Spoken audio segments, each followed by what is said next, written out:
We can do better than that.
Footer. You move it out of there. That's not in the footer anymore.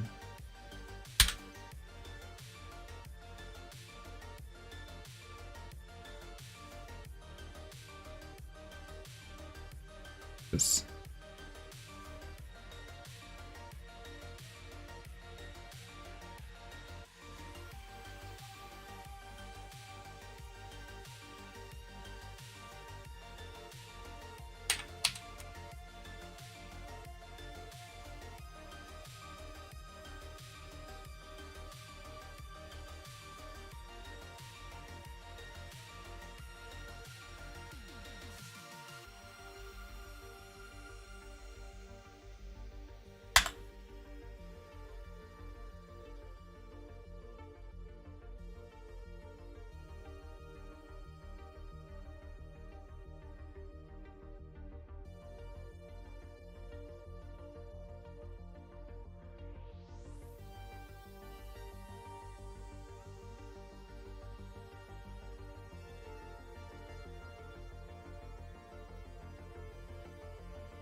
Text align. What is it? What is it? What is it? What is it?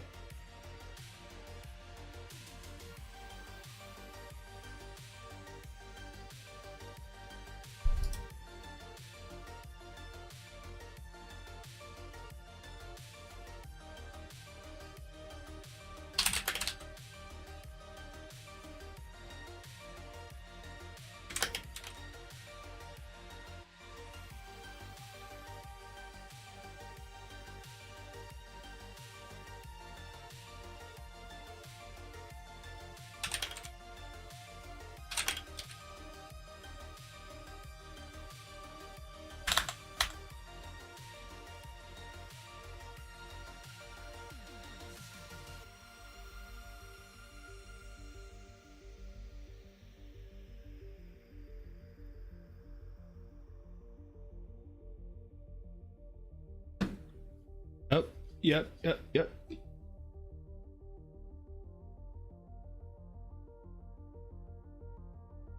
Nope.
Didn't get added in.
Pretty sure it's named correctly. Admin footer. Admin footer. The heck?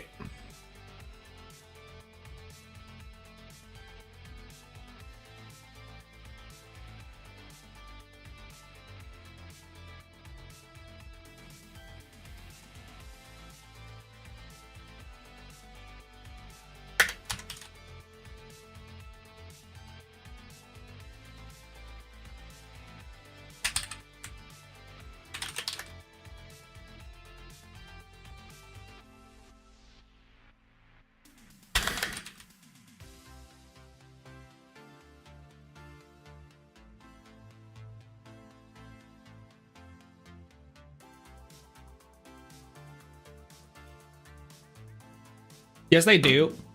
Yes, they do. And I'm on admin dashboard. Freaking.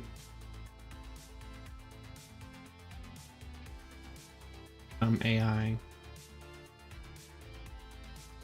No, I'm on admin manage. What was on?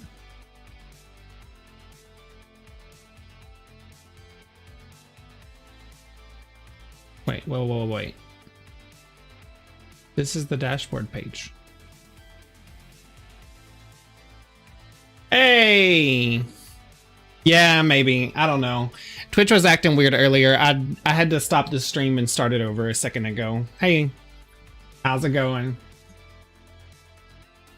Working through some bugs. It's a really simple one, but it's stumping me for some reason.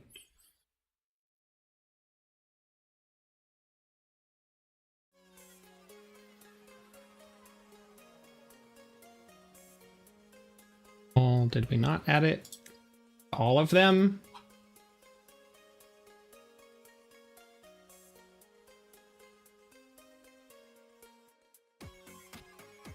No.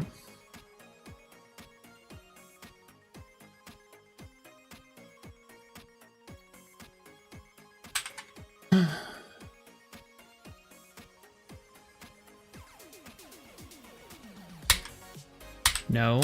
Wrong. Wrong again.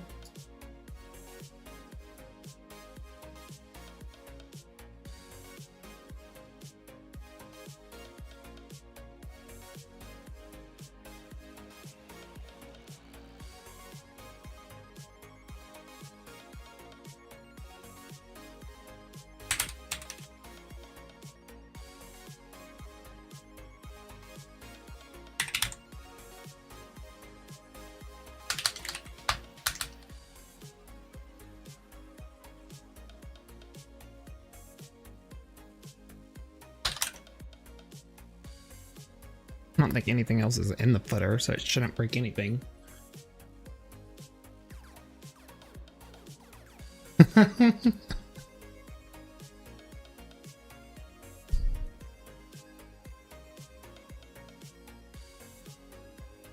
Are you on a daytime schedule again?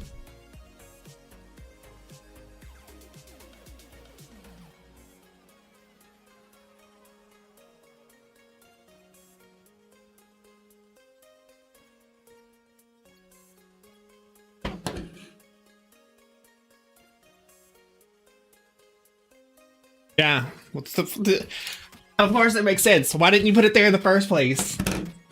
Dummy, I should have did it myself.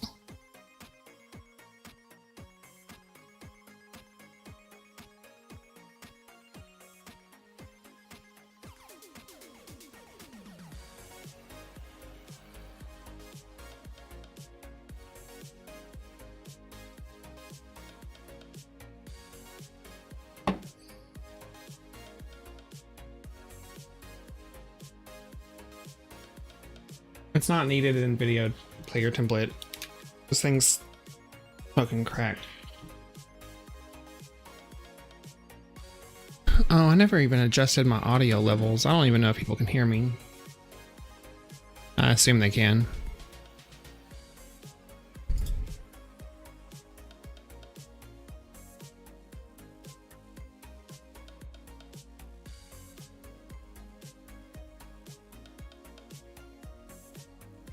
Maybe.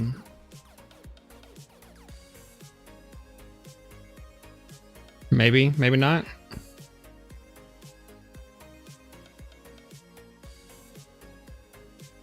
Oh, hey, long time no see.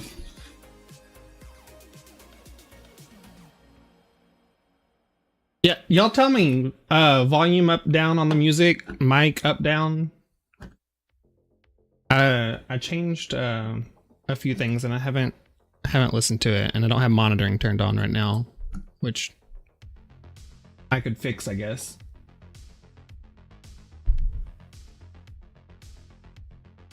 Maybe.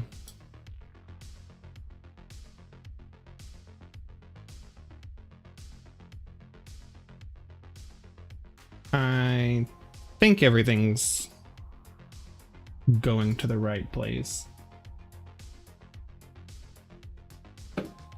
No, that's too early for me, Monty. That's way too early for me. I've been up for a couple hours, but not not that long yet.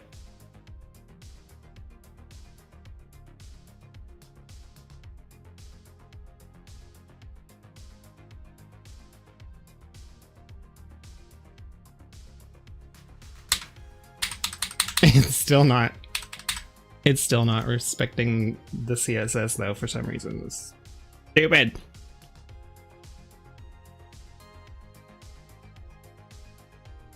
See if it actually got added though.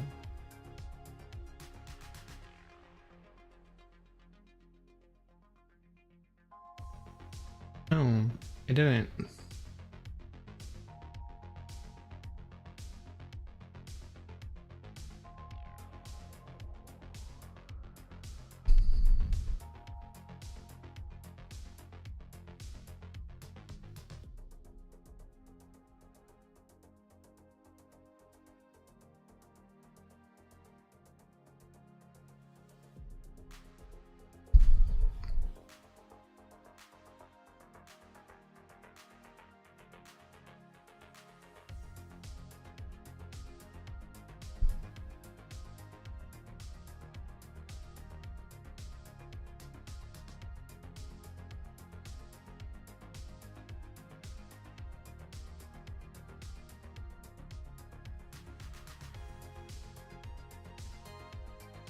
Oh, I don't hear any music.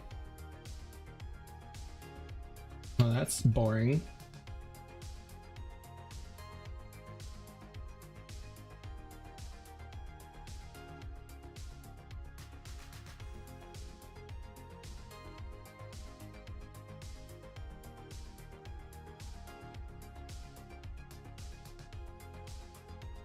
Hmm.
We'll try that.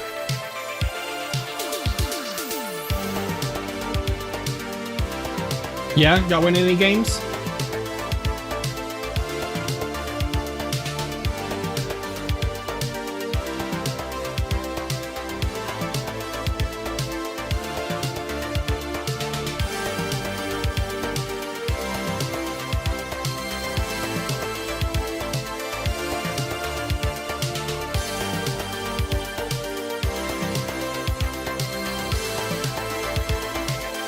No, it is not.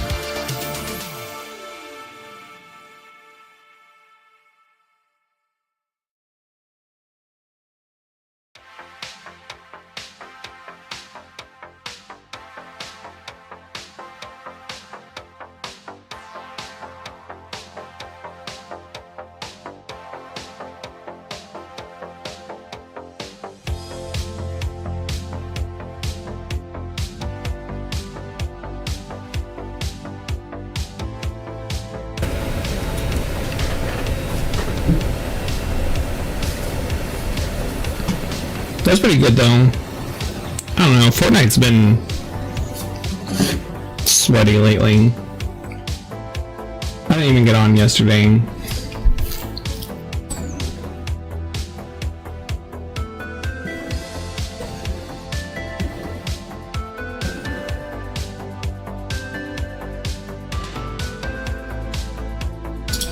Well, I guess since there's maybe a couple people watching, I can show y'all what this even does.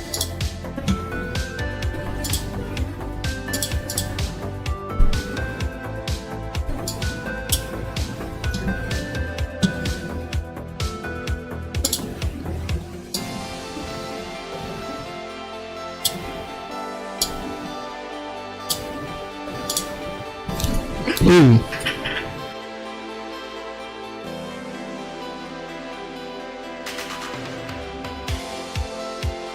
That was clipping really bad. My apologies.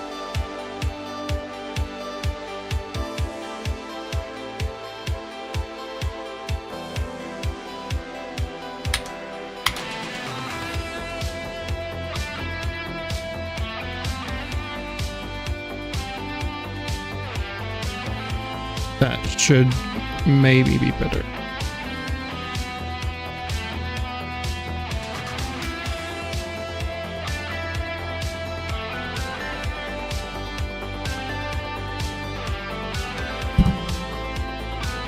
So essentially, this will hook into OBS eventually, whenever I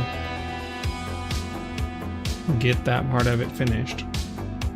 But imagine this section on the TV behind me, and whenever I trigger an event, Twitch or whatever, or scene change, I can switch between different animations on the TV. I'll get way cooler ones later, but these are just for testing right now.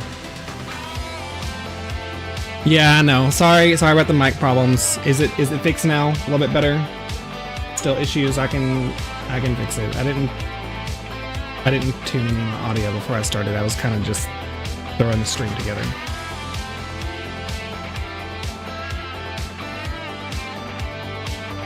Yeah, my apologies. But yeah, essentially that. It'll just animate everything on the TV behind me. It'll keep me from needing a second computer. A lot of people hook this up with a second computer. You can run a second OBS instance on a with scenes specifically for your animations, but I didn't see the point in having that. I can just, the smart TV already has an internet browser on it.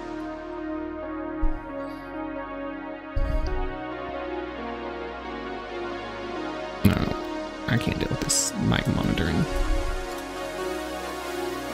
I'm giving myself a headache. I could hear myself on repeat. But yeah, that's essentially it. It looks maybe over-engineered for what it is, but at the same time, not.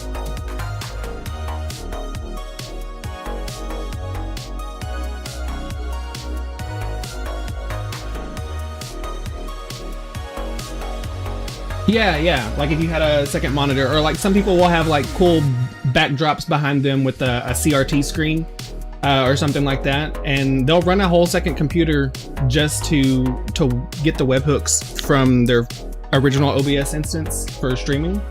But instead, you can just use this with any smart TV. So if you wanted to hook it up, you could just get like a Fire Stick or a Chromecast adapter, throw it in, and it all hooks right into OBS. It's meant to be deployed just as a Docker container, something that anyone can just put on their computer that they already have without having to get anything extra to set it up. Because a lot of people I would think already probably have a Fire Stick or an Apple TV. Anything with a web browser on it will essentially work. You could even set it up as a tablet in a picture frame or something. I don't know. I'll probably be the only one to actually end up using this, but I thought it was cool. Sure. Yeah. Raspberry Pi, whatever you want. Honestly, it could probably run on something more lightweight than a Raspberry Pi. Probably like an Orange Pi or like one of the Libre Lay Potato computer SBCs. That would probably work fine with this because it doesn't need a lot of rendering power. Maybe not. That might be pushing it a little bit. I mean, it could drive a display maybe, but the thing would be if it can handle all the JavaScript for the animations, because a lot of the animations that I'm working with are going to be HTML based. I'm making it to where it can play videos as well. If you have like a looped video that you want to play as an animation, haven't fully finished that functionality yet, but that would be something I'd have to test later.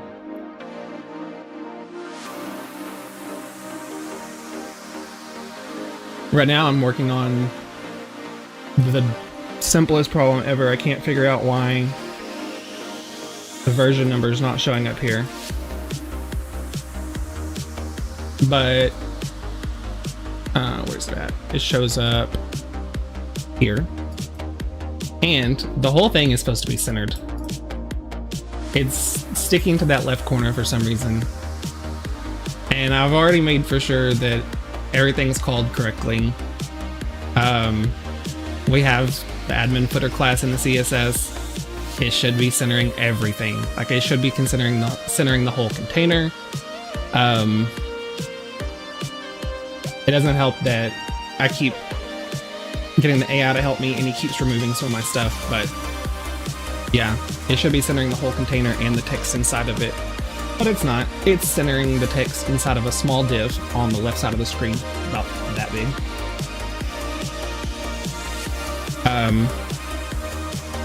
Yeah, it's kind of a dumb problem to have, but okay, well, maybe his last fix worked. Because now it's centered. Now I just gotta figure out why the number's not showing up. Not sure what he did. I'll have to actually look because I wasn't paying attention that time. But it's over here. Just talking over.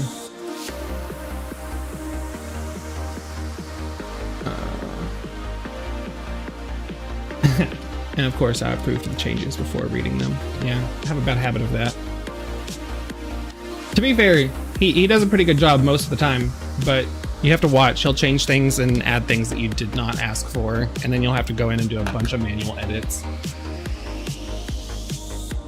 Yeah, thanks. I appreciate it.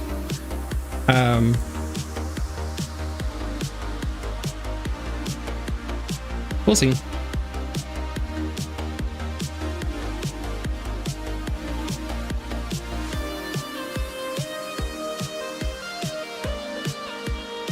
Yeah, the backend's a lot more fun, honestly. Like, I like making nice looking interfaces, but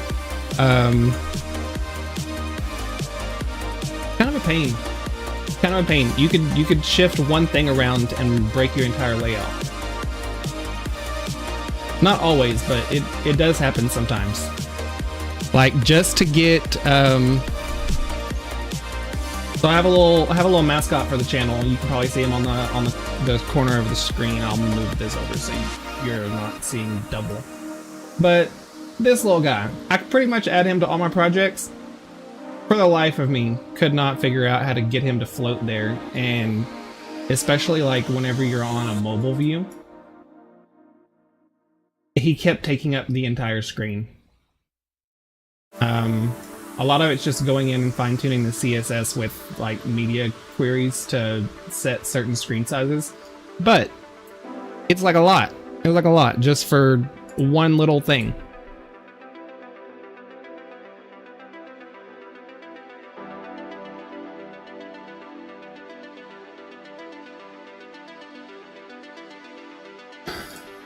No. Oh. Oh, it changed.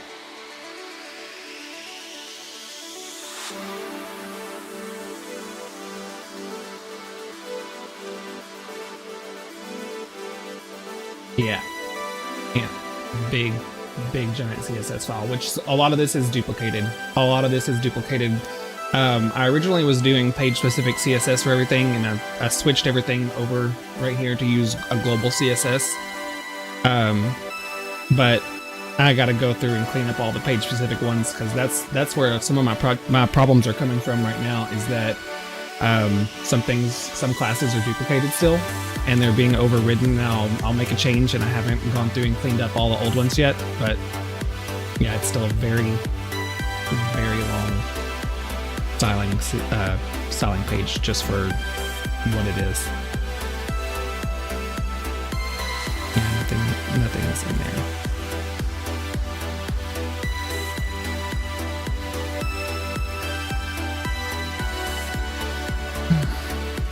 What do you work on next?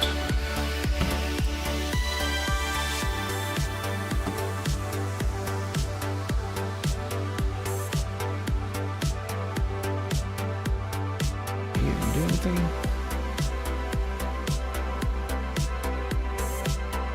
Hey! Yeah, we did that.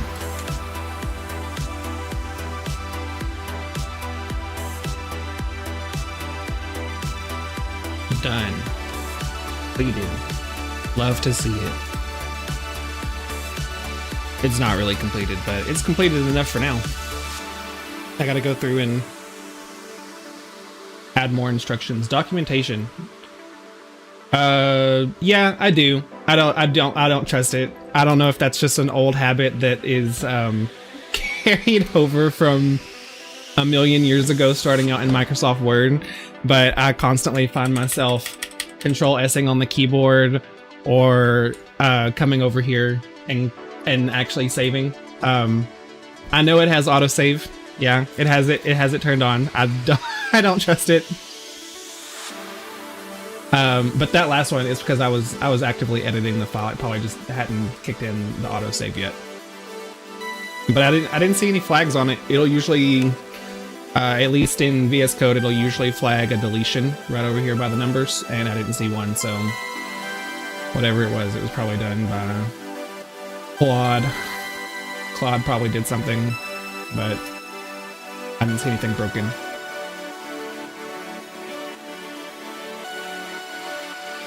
I really don't want to do documentation today, though. But that's about where we're at, honestly. Like, yeah, pretty much where we're at right now. So like, imagine this was a TV screen. Let's see, I should have this pulled up. I'll move this over here.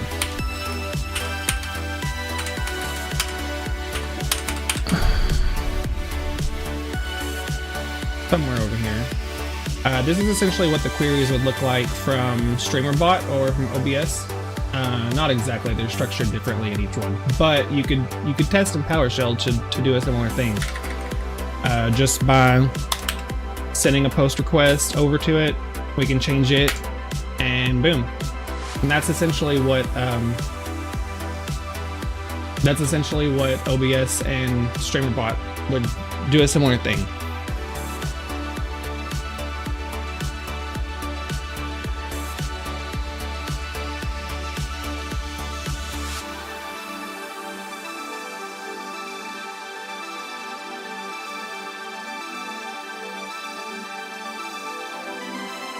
We could work on one of the fun ones. Maybe.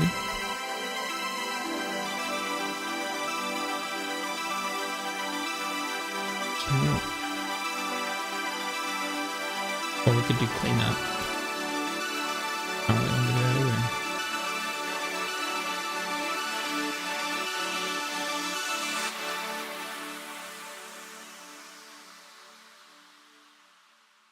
Claude could handle this on his own, honestly. I haven't done it yet because I like seeing the logs in Docker. Especially while I'm testing, so I can see if I broke anything, which I tend to do.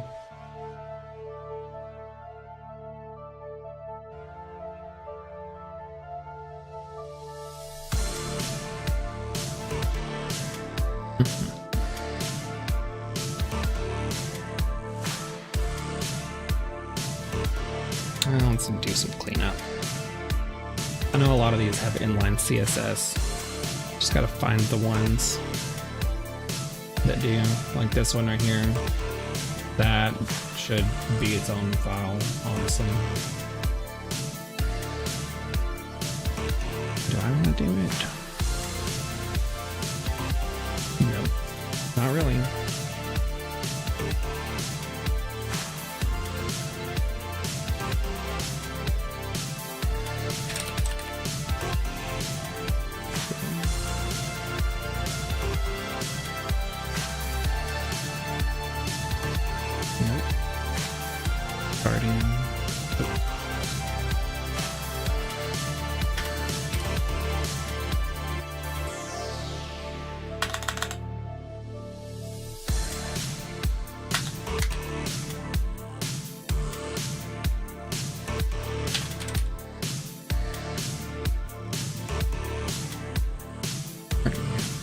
Static CSS.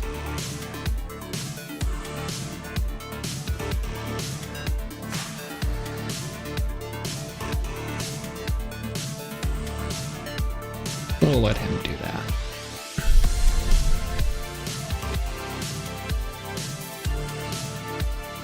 Quiet.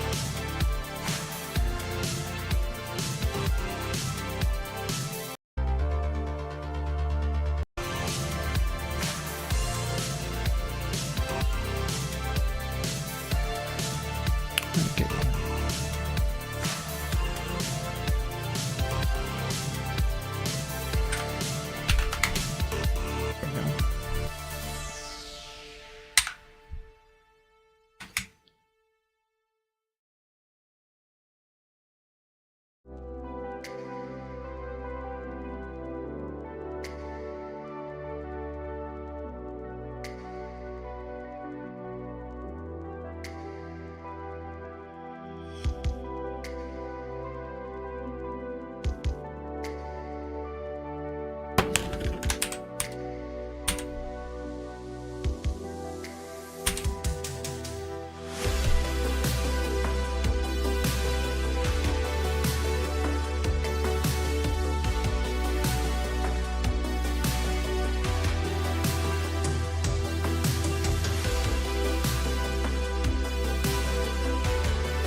See, easy stuff he's good at. Like when you're just copying and pasting, just moving stuff around. It's really, really handy. I noticed that there was a 3-line count difference, but anything that's broken, I can fix it later if it really is an issue. I think it was like 184, 181, but that's negligible.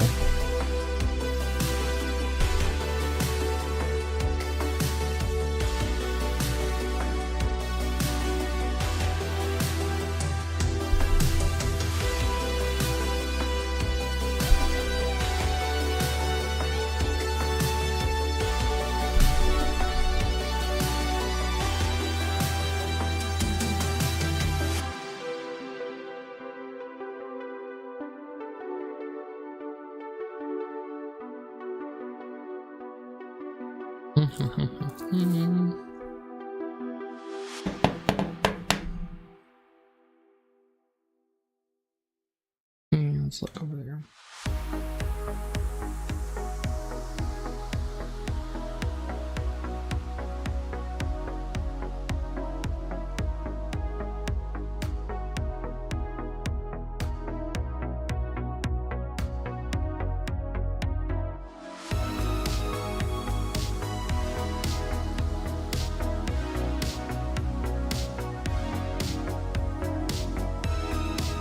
Yeah. Yep, looks the same.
Oh yeah, that's the ultimate goal. I didn't want people to have to like drag files around.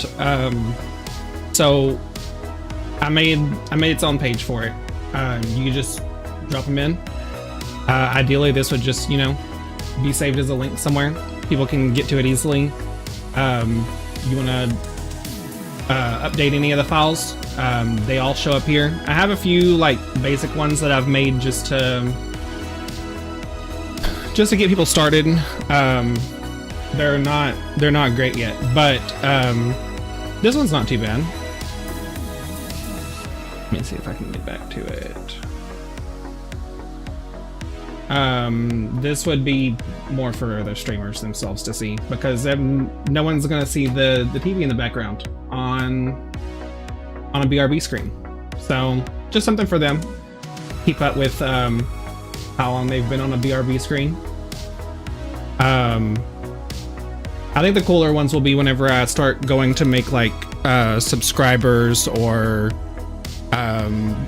donations, bits, stuff like that. I can be a lot more interactive with them since it'll actually, you know, be seen behind me.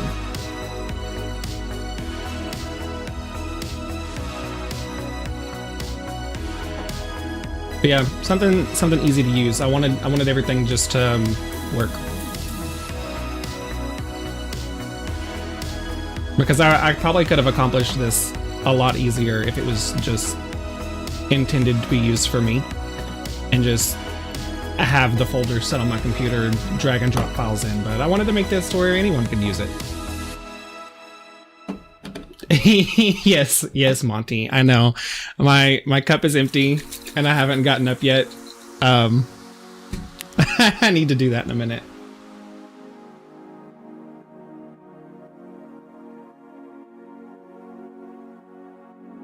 What was I doing? What was I doing? I don't remember. Oh yeah. Version's not showing up. Why? It was showing up somewhere earlier.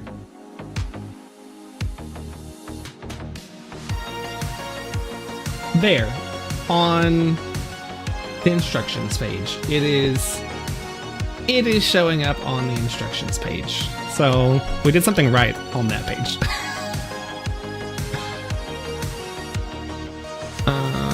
Should be the base page.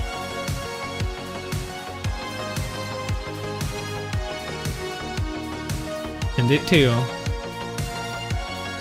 looks exactly the same.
That's how we called it, right?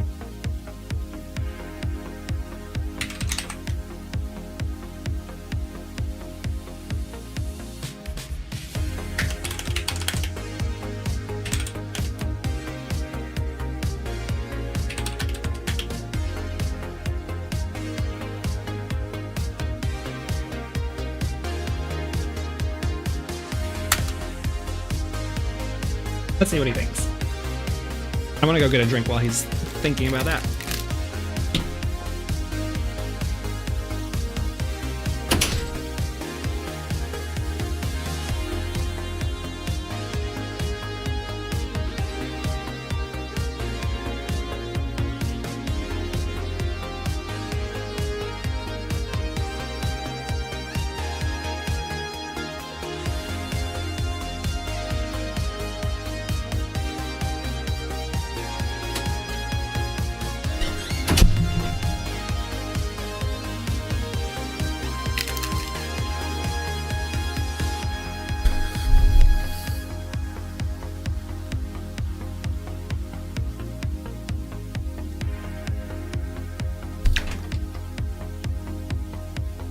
Let's see what he did.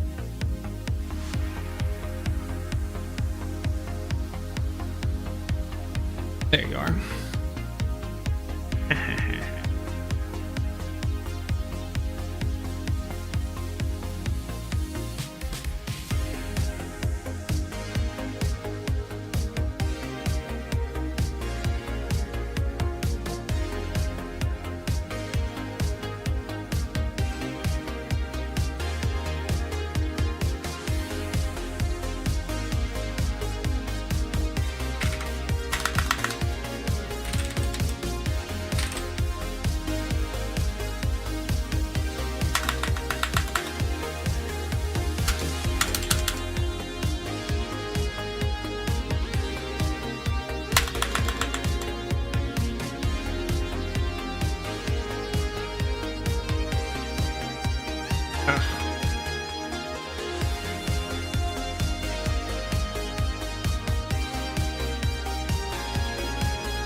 that makes sense. Should check there. My bad, my bad.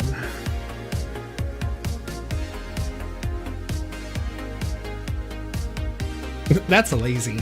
Honestly, it is. It's lazy just getting the AI to do my work for me, but yeah. I can type it to him a whole lot faster. I can just say, hey, go figure out what we added here that worked right, that we didn't add to everywhere else. And usually he'll figure it out.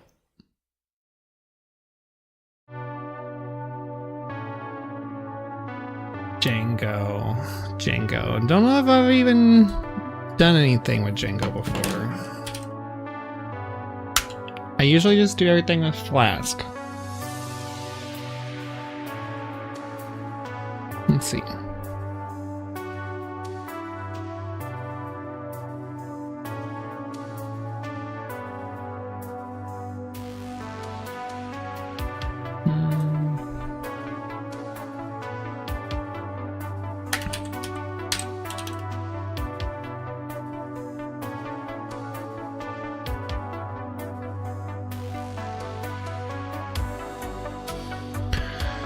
Let's see what their differences are.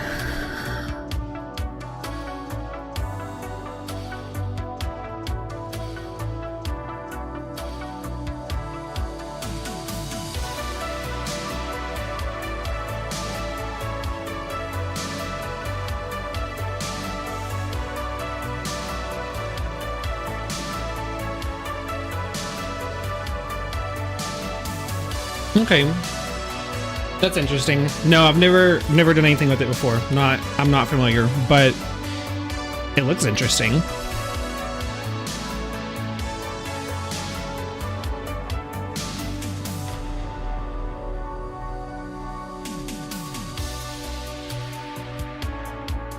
There's a lot of stuff just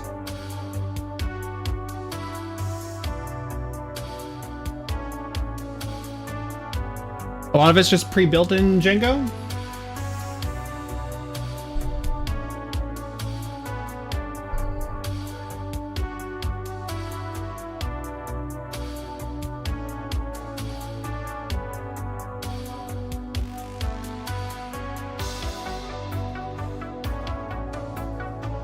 I would have to like actually look into that.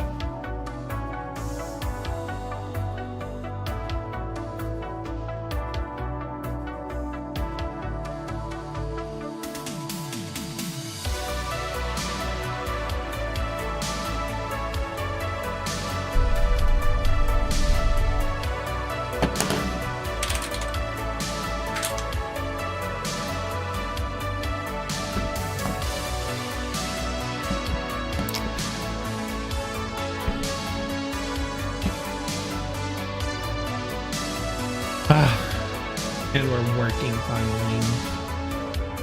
It's such a stupid, silly thing to add, but it's helpful for me. So I know if I change the version and rebuild, like, am I looking at the correct page? I don't know. But now I will. And we're working everywhere. Finally.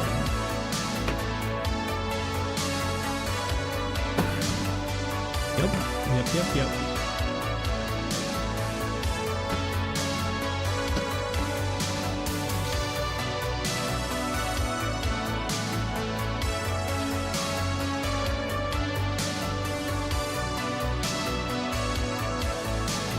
That's not right.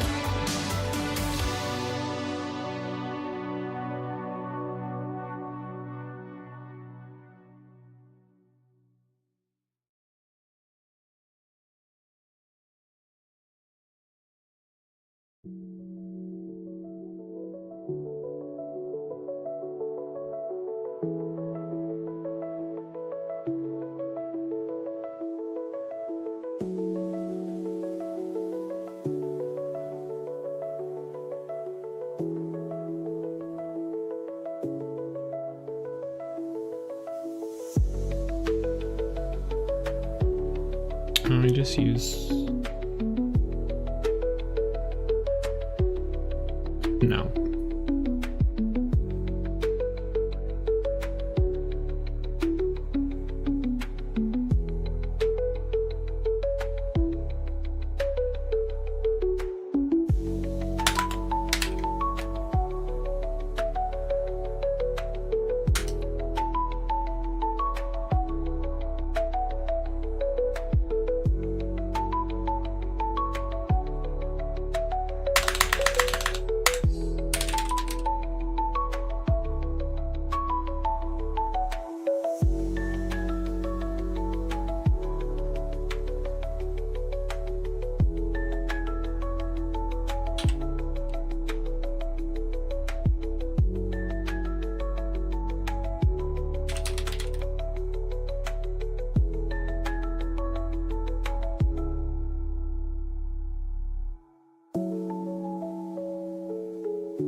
probably just duplicate it, but that's fine because then I can break things.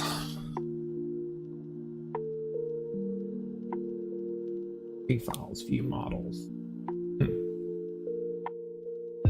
I'll have to check it out.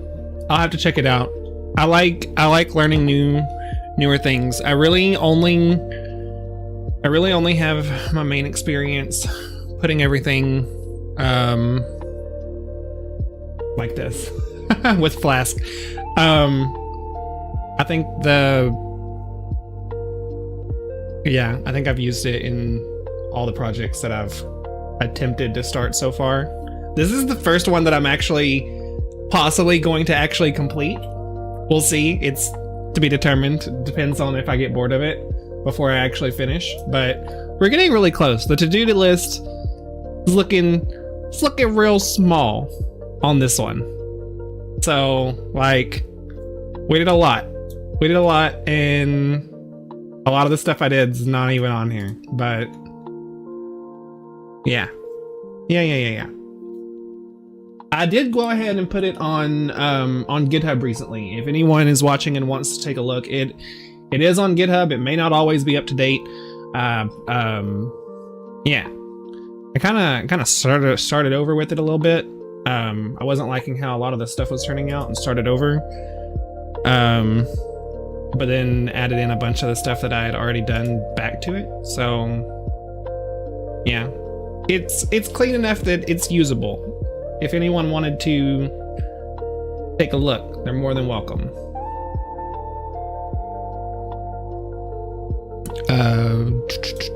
On GitHub, we are here. Same username. You can find me there.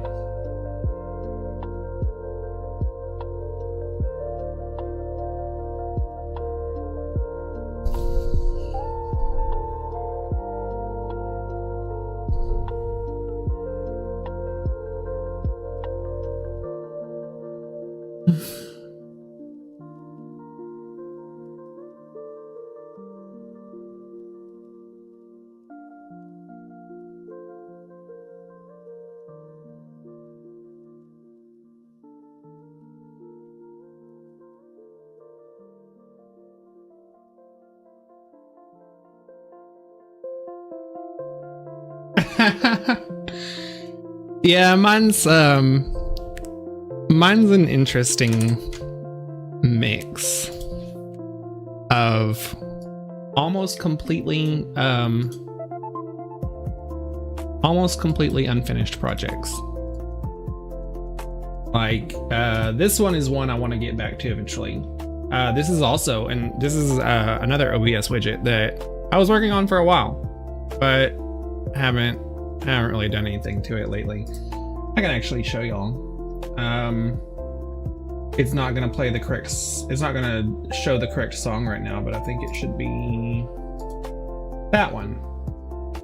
So this little widget, it just shows the current playing music, but it seems like there's a lot of versions of stuff like this for either Spotify or YouTube, but I couldn't find one that was good that actually played local files from your computer. Like, it actually still had the album artwork, the track name, a progress bar. So I just made one. And another thing that I didn't like about it is that I wanted something that had multiple layouts. I don't know if I could actually show that easily. Yeah, I can. It stays minimized on my desktop, so we can just do it like this.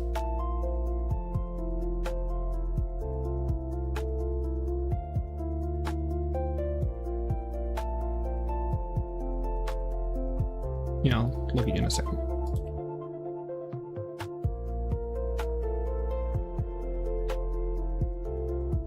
So, yeah. Wanted different layouts. Something full screen that's like a banner across the top, something vertical, something horizontal, stuff that I haven't done yet. I wanted to make some like glass morphism ones that were more like opaque see-through. But I kind of just gave up on this after a little while because it works for what I need it to work for, which is mainly that one right there. I'll get back to it. I'll get back to it eventually. But yeah, I definitely understand. Yeah, it's also, no, not that one. That one's actually just a bunch of HTML bases that you can use as local files in OBS. Really, the only important parts are, collapse all of this. Really, the only important parts are the CSS for each one and the actual frames. So you don't have to actually use any of this. But the reason that I went with like actual page that you could open up, it's just local files. There's not even an actual server backend running it. You're just editing the files directly. Is because I wanted something. They actually do a similar version of this with, what is it called? Zyphens, I think is his name. I cannot remember his name right now. I think it's Zyphens or Ziffers or something. He made a now playing widget that is very similar to this, to be fair. A lot of this was based on his original idea. I didn't really like the way he head coded any of it, so I just started over. But it's very similar, where you can adjust everything to exactly the way you wanted it. Like if I wanted to do that, I can make a whole different layout right there. And then whenever you save it, it just downloads the generated CSS file. And then you just replace that inside the folder that you want, and it'll update the styling on OBS. So it's actually just a collection of HTML files, honestly. It's not anything fancy.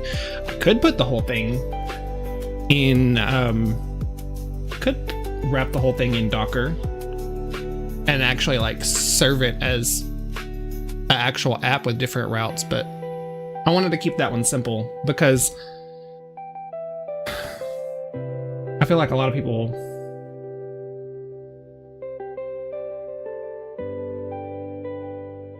QT. No. Should have. Hindsight, I should have. But, no. Just real basic on that one.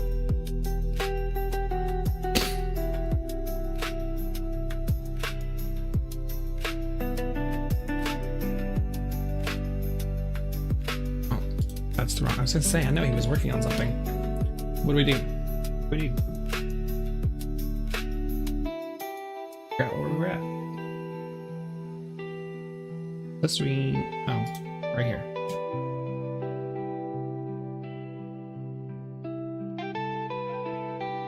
Oh, it looks a lot shorter. It's suspicious. It's very suspicious.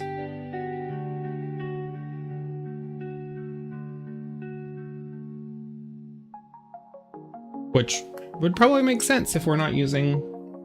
Yeah, because I haven't cleaned up that old CSS file. That's probably actually right. We'll find out. That anymore.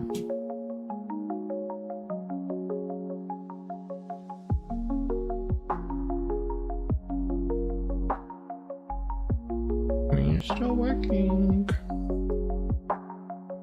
And it looks the same. No. Let's see. We don't need that anymore either. Let's see where that section is so I can fix this.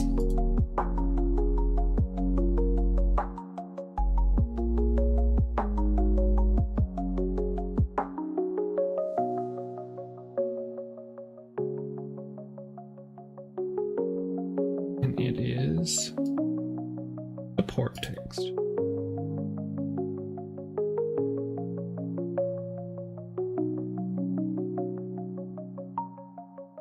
Text.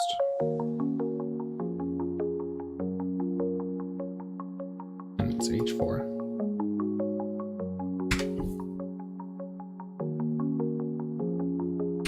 Just fine.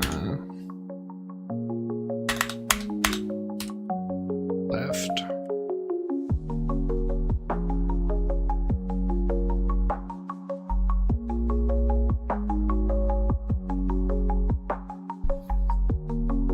Well, then it's not empty space. Something's actually there.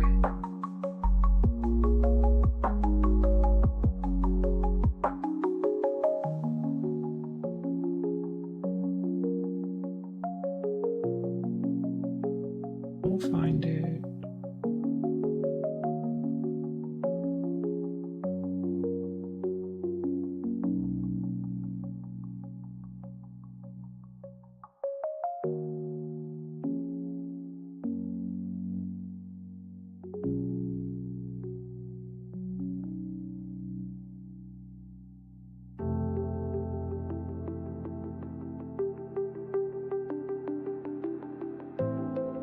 It's like there's a margin on it for some reason.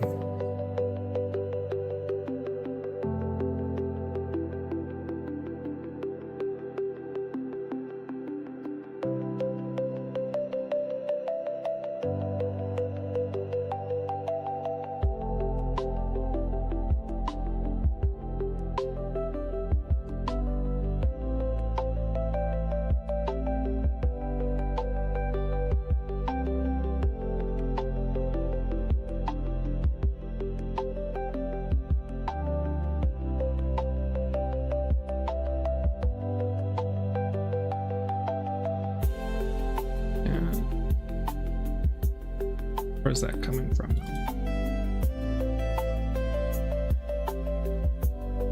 Global. It's all coming from global.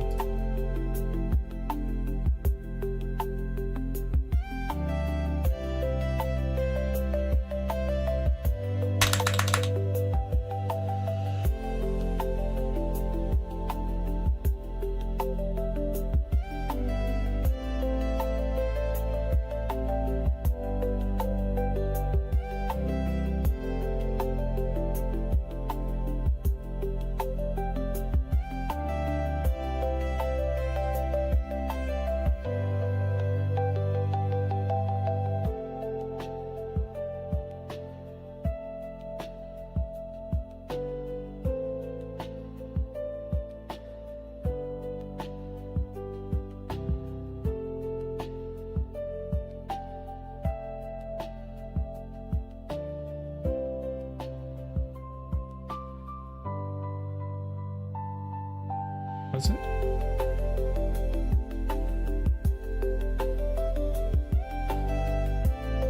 Or text.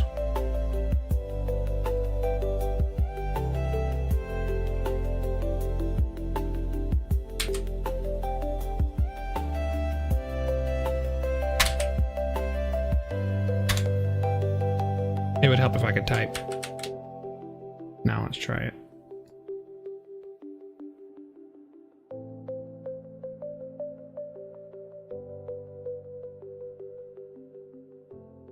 Oh.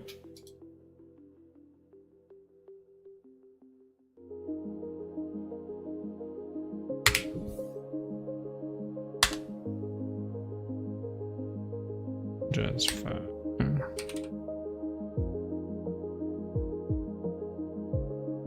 Yeah, that's what I meant.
would be body, right?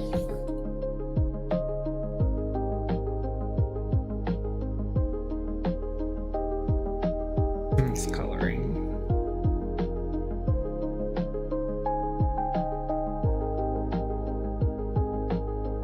There's no margin.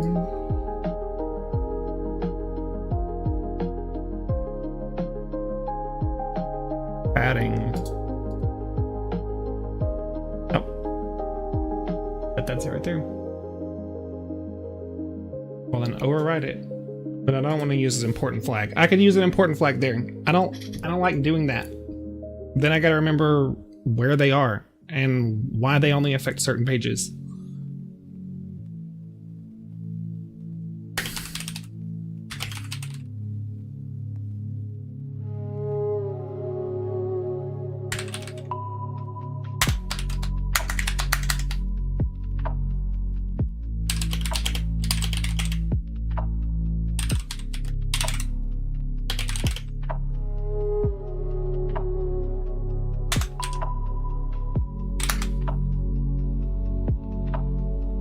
He'll put an important flag just because I said that I didn't want to use that. That's exactly what he'll do. He'll be like, yeah, the easiest way to fix it is exclamation important.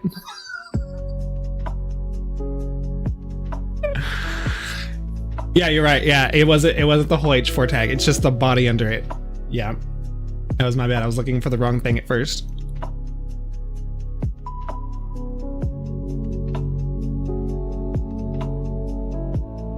Yep, it's not even there.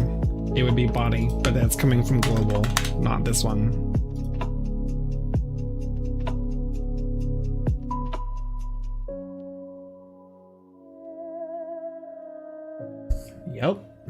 Yep, I know.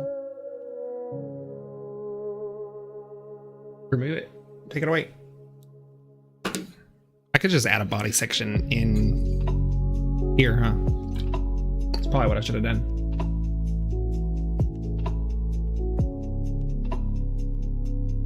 Yep, that's what I should have done.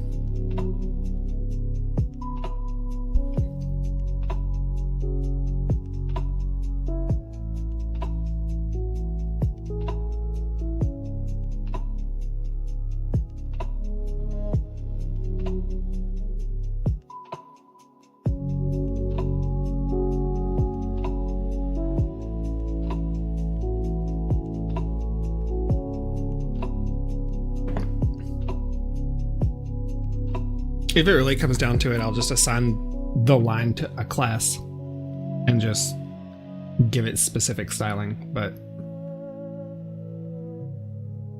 I'd rather not.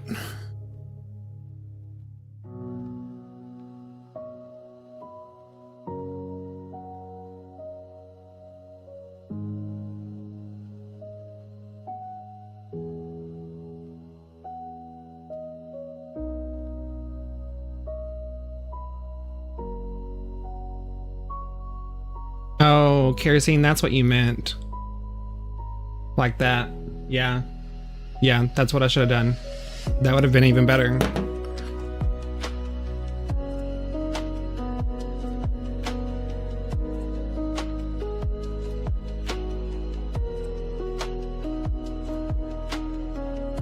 Ta-da! Yep. You were right. You were right. That's good enough for this page, though. We have the same problems here. I'm sure it's coming from the same thing. There. There. There. And there.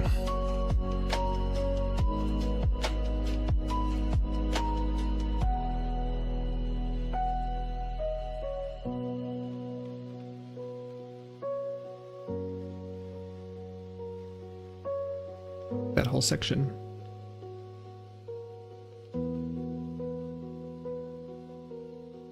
No, we don't need that anymore. We can update these ones.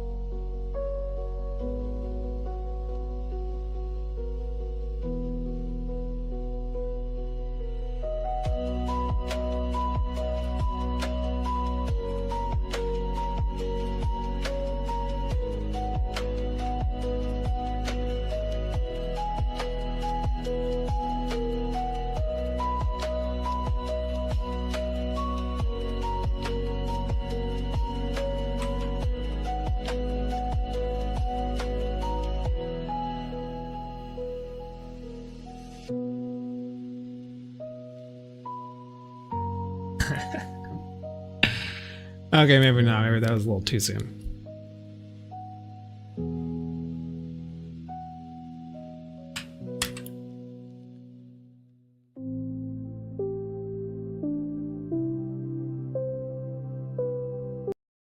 We will get there, though. We will get there.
What do I want to do to fix that?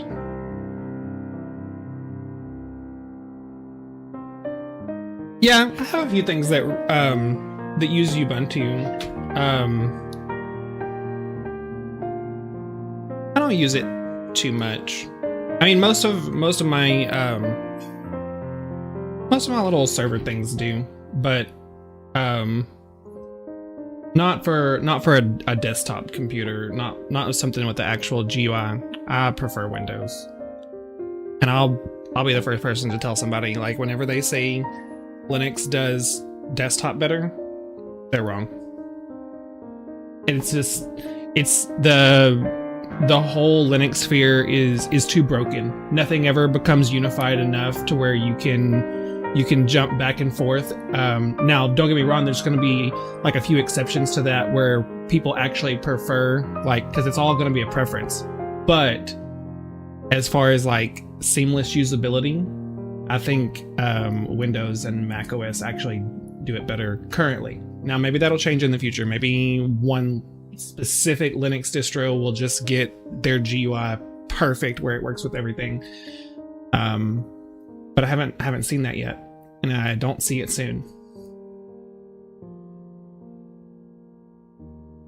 Plus, then you have a lot of issues with like, I do a little bit of graphic work here and there, and there's a lot of stuff that I could get it to work. Like, I could install it and set it up through Wine, but they're Windows applications. Like, they're never going to run as well as they do just directly on a Windows computer, or, you know, on a Mac computer, because usually that's where people focus their energy and development, is on Windows and Mac.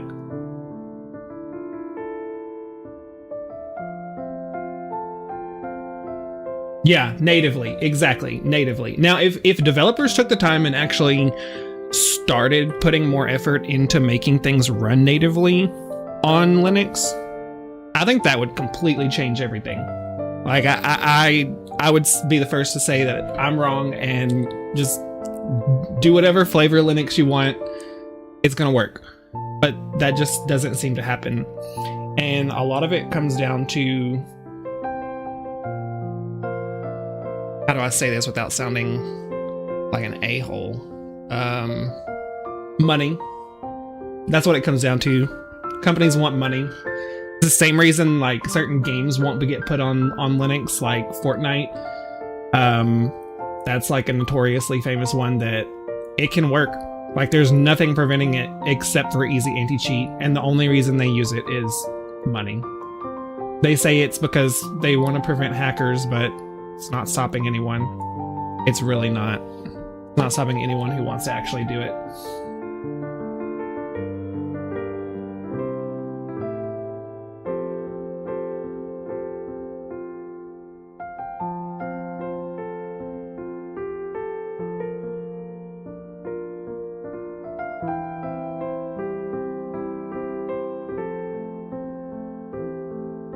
gonna have to pull that entire CSS and duplicate it over into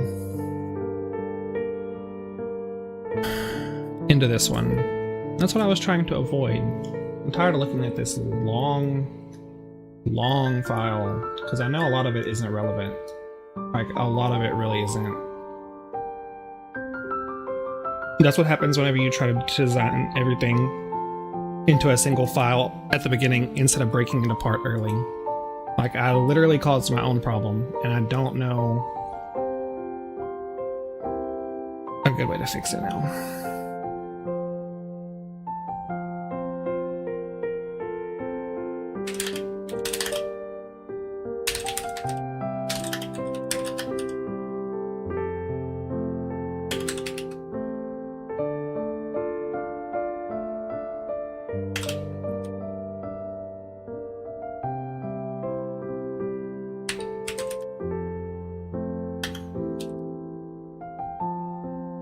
Was that?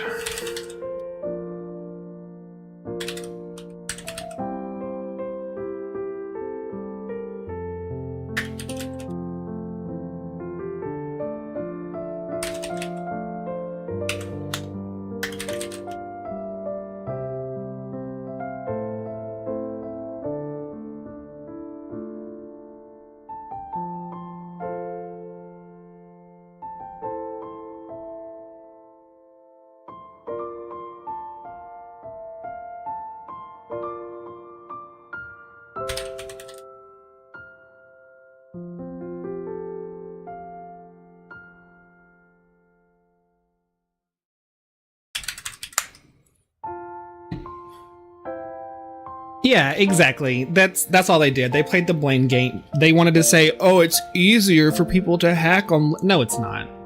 No, it's not. We could get onto a whole tangent about how, like, every operating system has a terminal. Like, people think Linux is scary because it has a terminal. I don't. It doesn't scare me. I just actually think the UI in Windows is better. Maybe it's just because I'm more familiar with it, honestly. Like, that's probably a lot of it. I can get to a lot of things in the UI a lot faster on Windows than I can any other OS. And that, I could say the same thing about Mac for that. I just haven't used Mac enough to get familiar with it. But yeah. See, I do too. I do too. But like, I was just saying, like, a lot of people say, oh, I don't want to have to install things through a terminal and blah, blah, blah, blah. Like, number one, it's honestly a lot faster. Like, if you know the name of it, like, sudo apt install, boom, done. But I feel like a lot of people get scared of seeing that, and I wish people actually would focus more on a UI. I think that would get more of the population interested in Linux, not just looking at a terminal screen, because a lot of people aren't gonna be doing stuff like this. They're not gonna be looking at a terminal. They're not gonna actually learn commands. I think that your UI is important. I really do. I think that it is very important for people to actually use something that you made. I feel like your UI has to be excellent.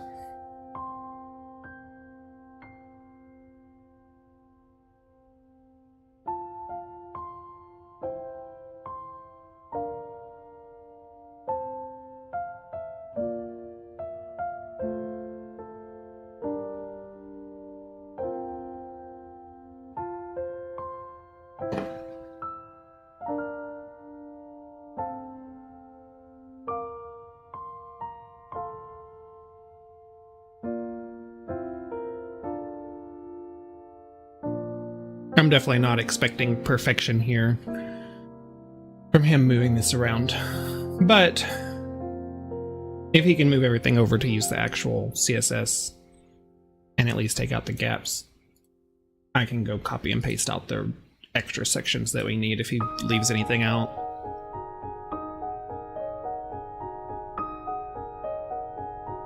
I don't know if I've actually used Mint. I've seen a lot of people using it. I've seen a lot of videos with people using it, so I'm familiar with its layout a little bit, but I don't think I've actually used it. I should give it a try.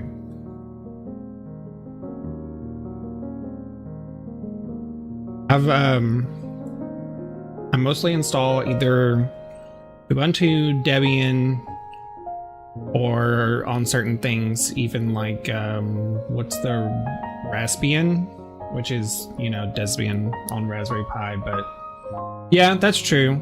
I could set it up in a VM, but I have plenty of stuff I could just install and test it on if I wanted to get like the full experience for it. But I have VMware. I could do it easily. It's still going. It's just not something that I've gotten around to testing out yet. One day for sure. I will get to it. There's been actually a lot of talk about what is... Oh, it has a weird name. Let me get on YouTube.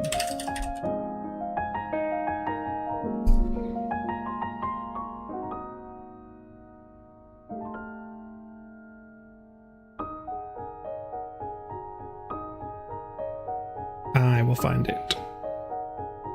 There is a Linux OS that's it's getting talked about a lot on like the people that I watch on YouTube. And I would be interested to try it. It looks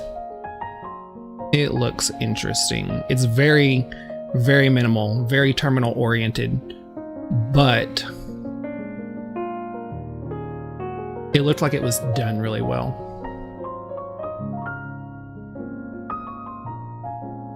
And of course, when I'm talking about it, I'm not gonna find it. Who did I watch that did a video on it? What is what is the guy's name that trash talks vibe coders? What is his name? Oh, Marky. Yes. See, I should have been just watching chat. Yes, that's the one. Yes. It looked interesting. I was watching a few videos on it the other day, and a lot of people are really liking it. And I was just like, maybe I should test it out. But, you know, in time, I'll get to it.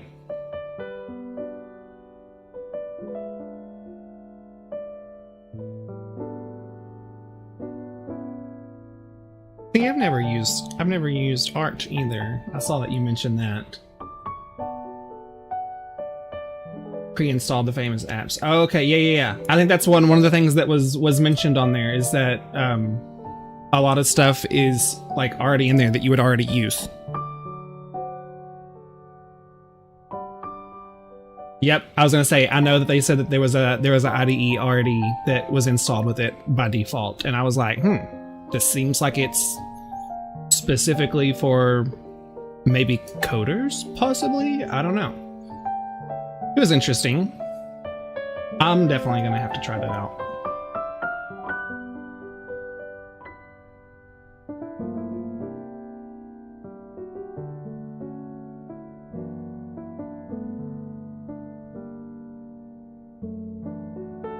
See, this is one thing I hate. Like, I know I gave him explicit instructions to make sure to keep the p tag in the CSS that we literally just did. I guarantee you he took it out.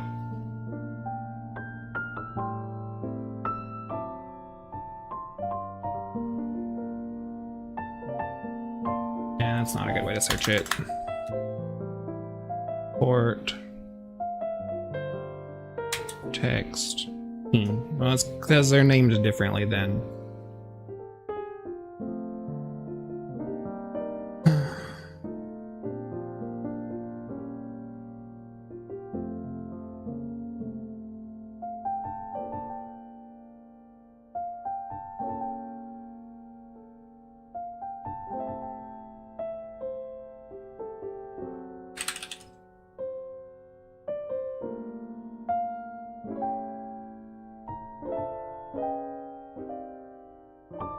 See? What is that? Depth content.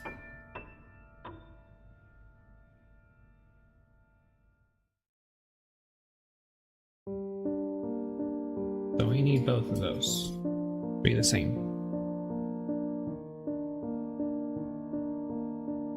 See, what did I say earlier? I don't like that. I don't like that. It's not, you don't have to have that now. We moved it. Well, maybe we do. Maybe we do to override the global. I'll leave it for now, but it's coming out. If I can. And then what was the name of the other one? Step content. Step content.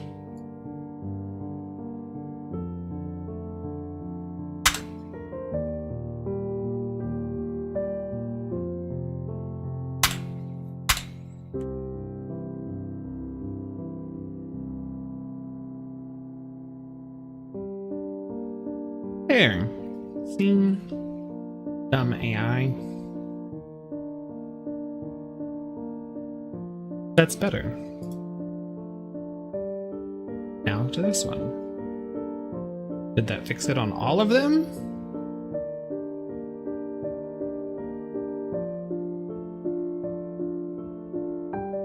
Maybe.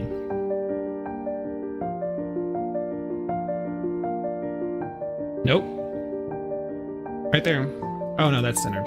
Okay. That's good.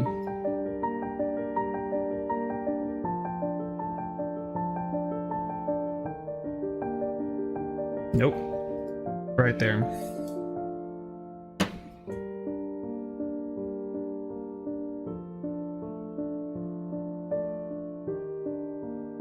Should be this one. Trouble item.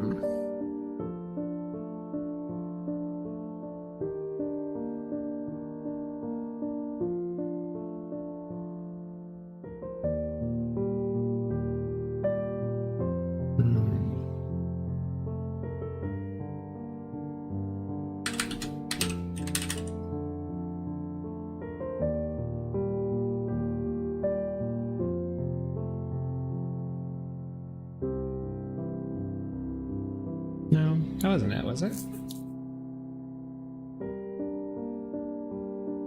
Oh yeah, right here.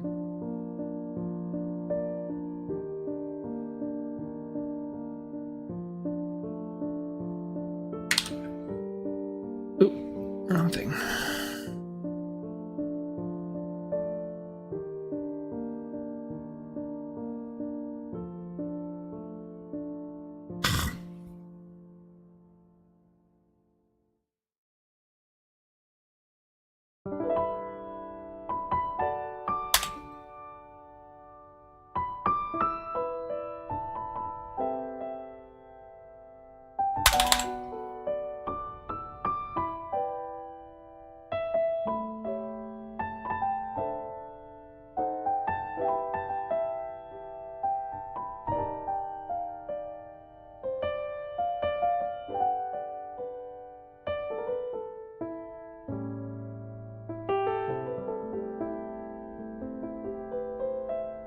Why is that one not doing?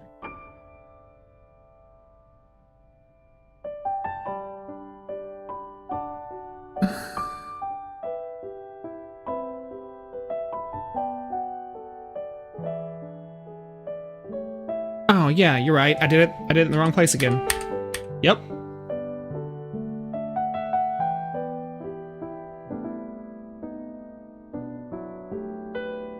We don't have that on there yet. Okay.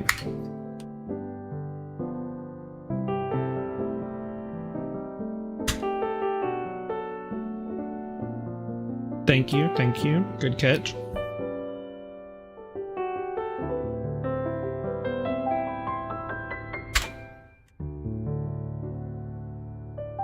Now.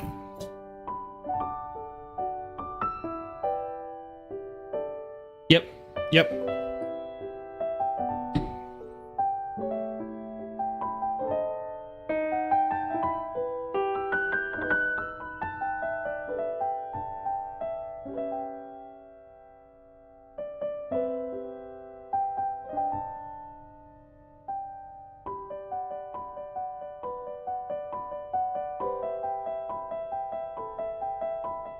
And that all looks right now.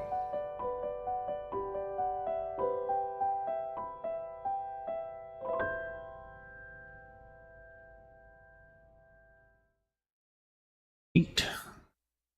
Last one. This needs to get auto hid unless somebody actually interacts with these. But we can do that in a minute.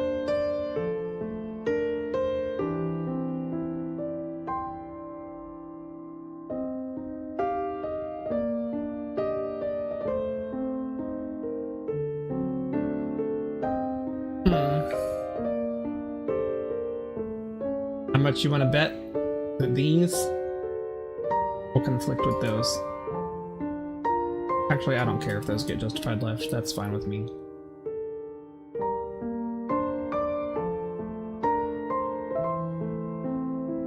Yeah.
What I should be doing is just going in and changing class names on some of these instead of just doing the same thing over and over again, but this is fine.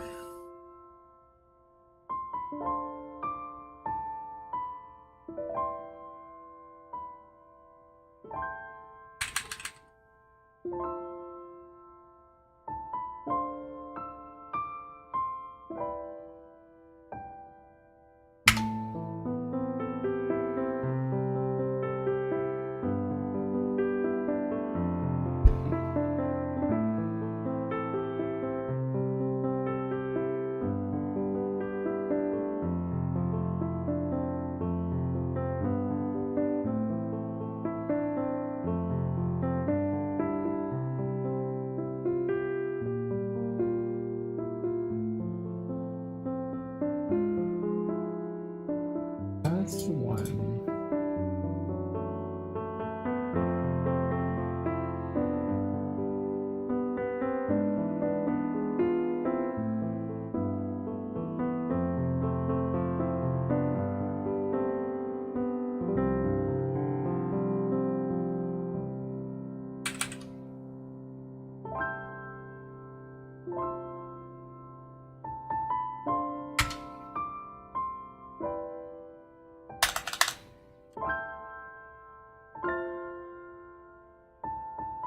What class?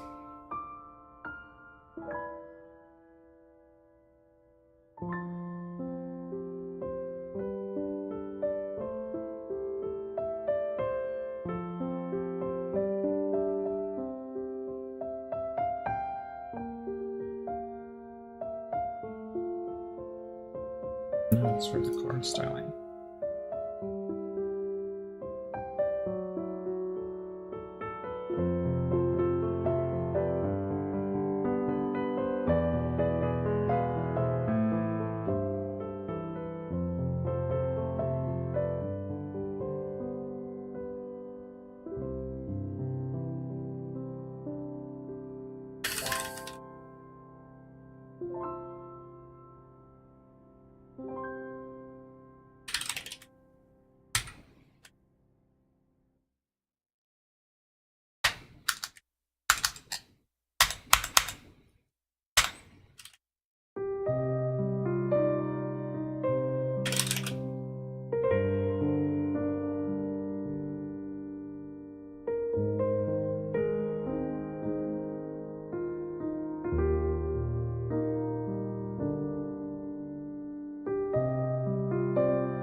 Yeah, that's probably what I should have done, honestly.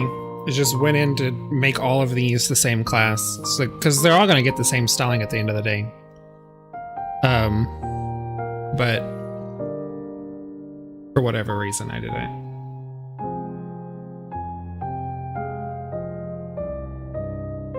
And then we end up with CSS that looks like this, so. Yeah.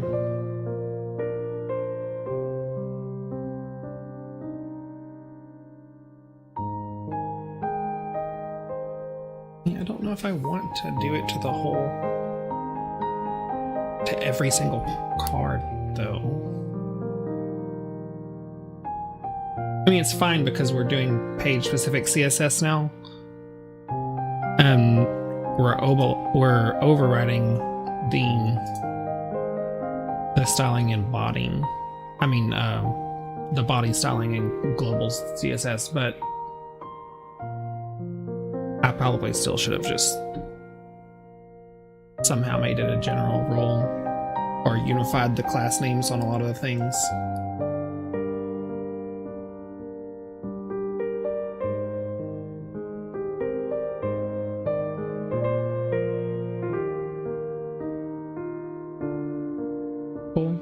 Cool. I mean, he did it. I don't know if he broke anything else doing that, but it doesn't look like it. Now, let's set that to hide.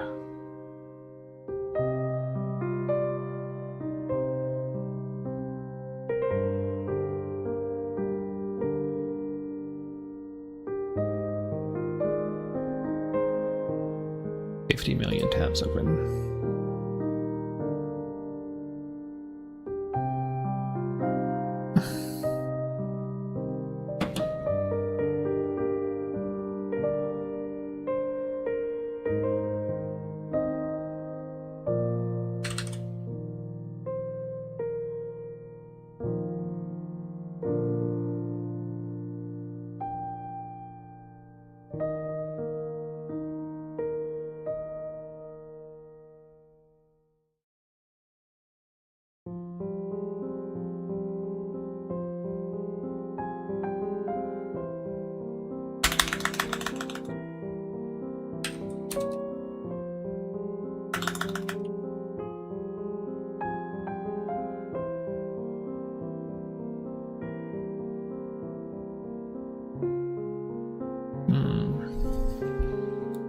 How do I want to do that?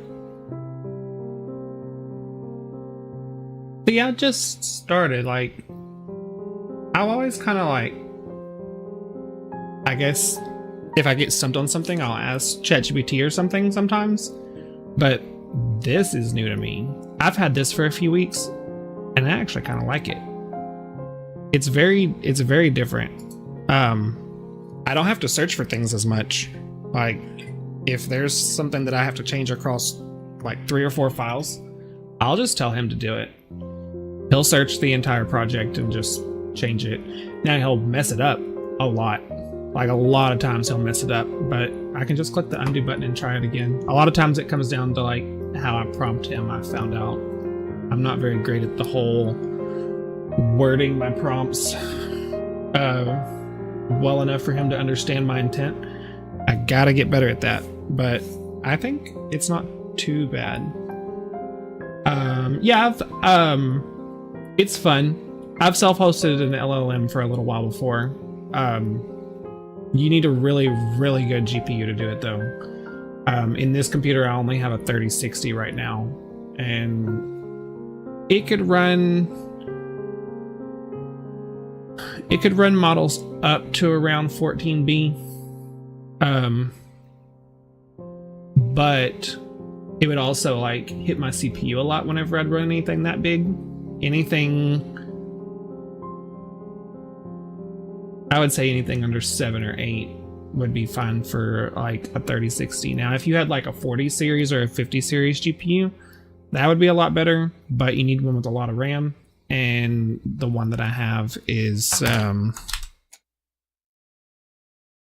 don't even remember how much, but I remember it was one of the bigger ones, I thought. Yeah, 12 gigs, which now I think they have 24 gig cards that you can throw in, which would be fine for an LLM. If you get one, if you set it up, I would recommend OpenWebUI. This probably won't even let me log in right now. Maybe it will. It's not set up anymore, so if it does even let me sign in, it'll just take me to a base page. But it makes the interface similar to ChatGPT. And then, I mean, unless you prefer interacting with the LLM in the terminal, which is also fine. But I like this one because, see, I don't have any of my models installed anymore.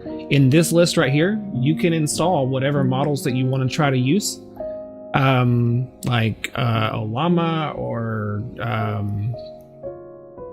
Dolphin. I can't remember a bunch of them, but you can just change what model. Similar to how on this you would just pick from what model you wanted.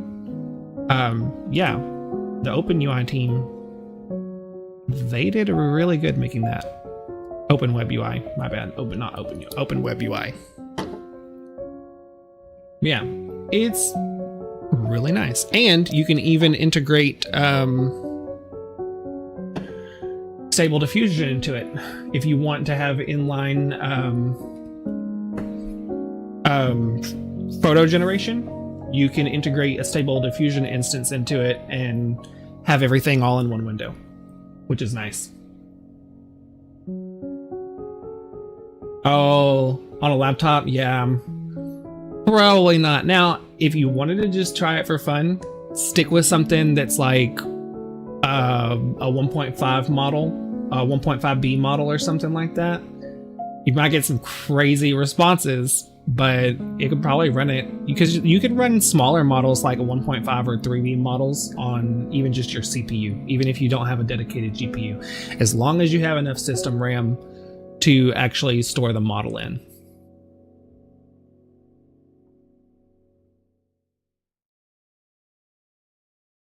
What was I doing? Oh, yeah. Yeah. Hiding that message. How do I want to do that?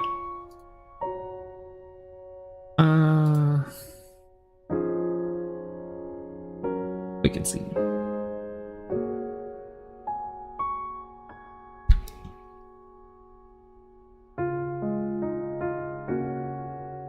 Is it its own? Is there anything else in this? No.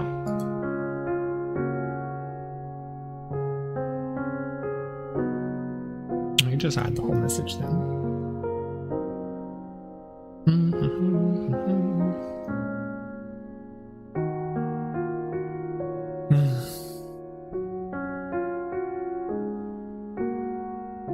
$16 gigs of RAM. You could probably run a smaller model. It might be slow, like you might get a really slow tokens per second, but it would probably run.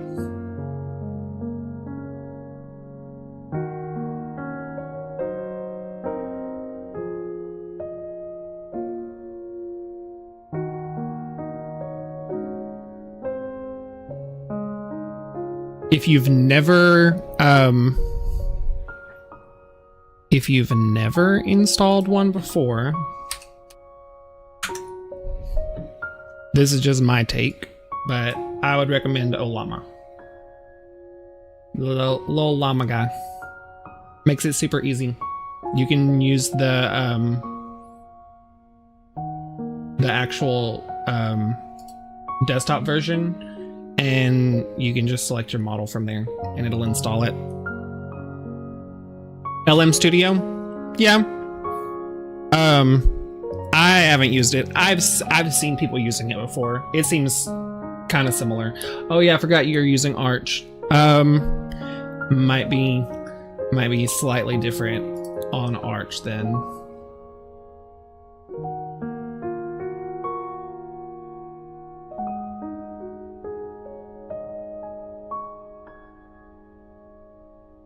Which I was gonna say, I know that both of those will work in Linux, because my for this, the OpenWebUI, that's actually running in a Docker container on a little tiny orange Pi. About that big. That's a spare I just keep around in case one of them crashes. I can swap over to. But I have a few of those running, a few little microservices that I use. Nothing fancy, but it does get the job done.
Are you using Windows 11 now?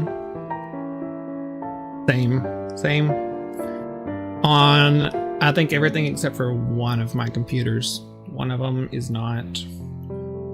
It no work with Windows 11. Very sad. I'm gonna have to probably just keep running Windows 10 on it, honestly.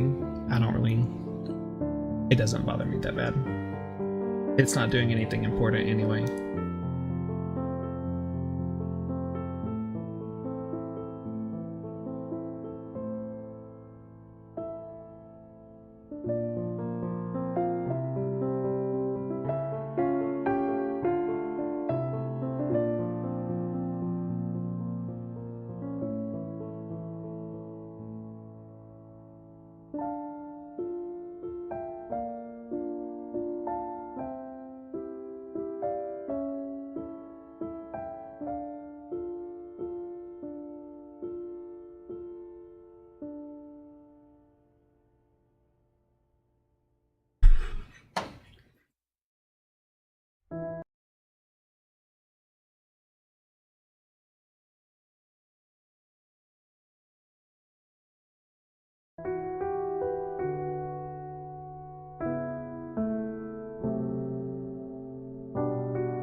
Sweet.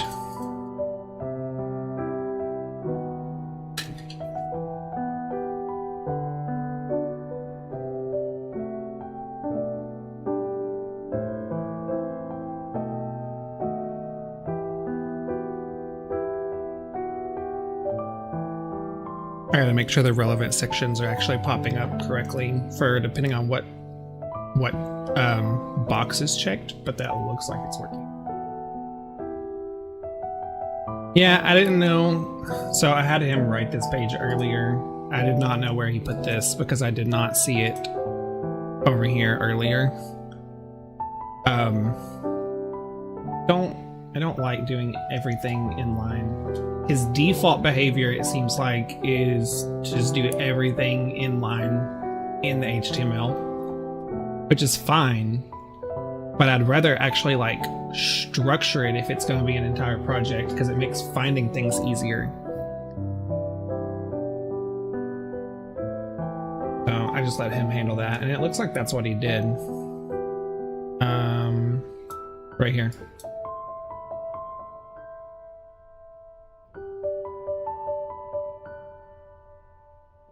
augment code, also in VS Code. What's that?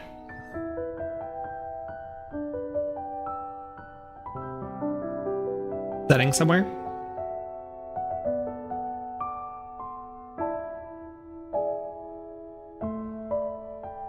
Something I'm not familiar with?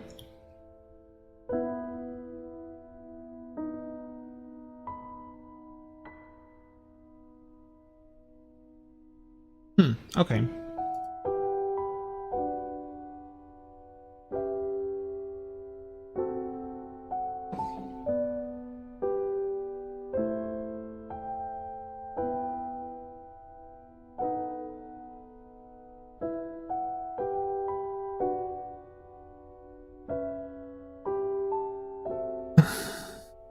Let's see.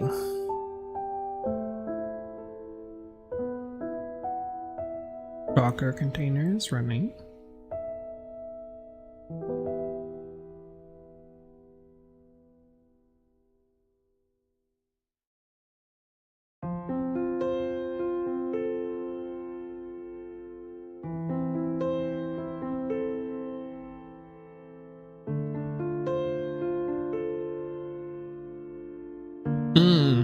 Okay. See, yeah. I love how you worded that. They claim they protect your privacy more.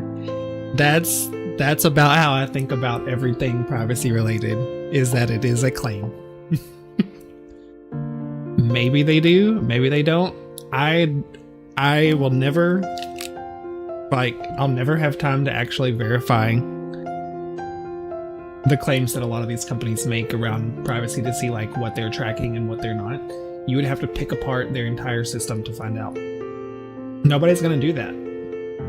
Like, yeah, some people are going to do that. There's going to be some security expert somewhere that's their job or that's their hobby or something. But I'm not going to do it unless I hear about it on Reddit or in the news or something. I'm just going to go with it.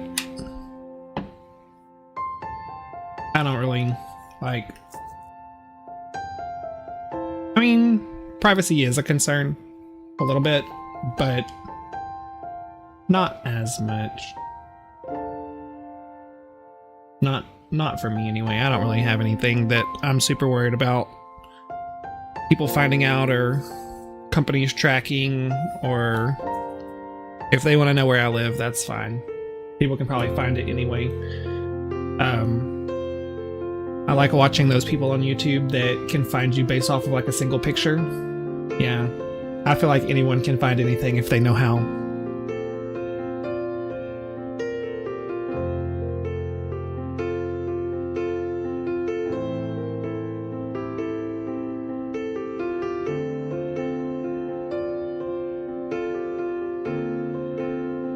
This is gonna take a lot.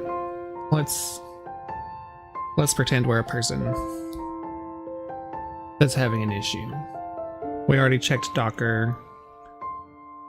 We can get there. We made sure that and that is working. And we can do that.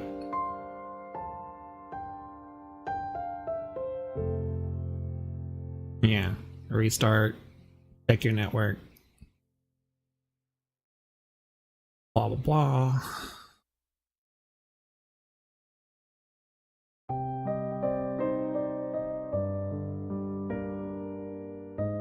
Yep, that hit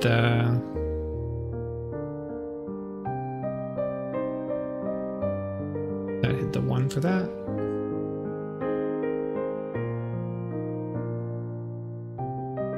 I'm working now. Cool. Yeah, I should have made sure that actually works, huh? Cool.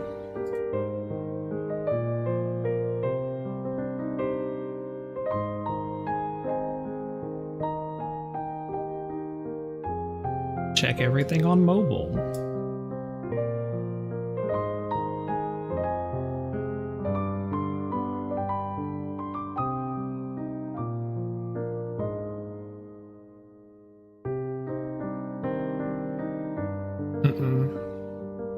That's not cool.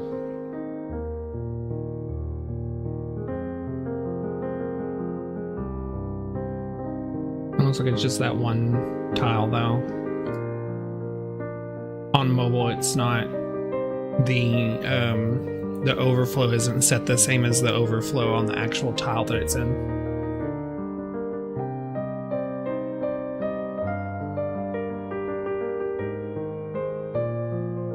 Same thing here and here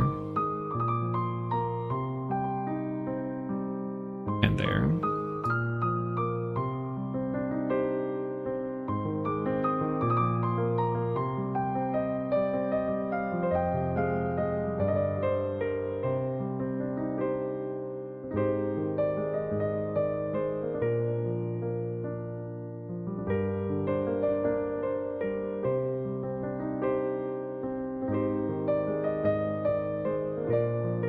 This is one of the things I do like whenever there's issues in a bunch of places. Like, well, I don't know, I said that he couldn't figure out the P tag earlier for everything, but sometimes he can figure it out. Check.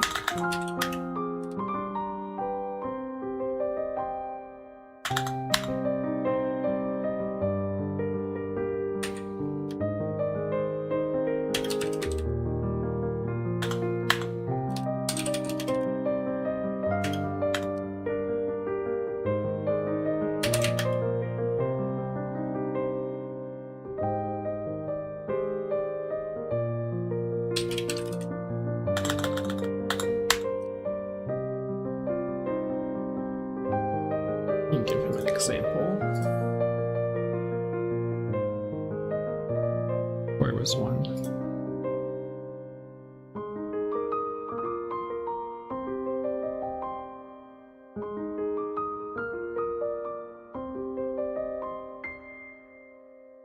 Good one.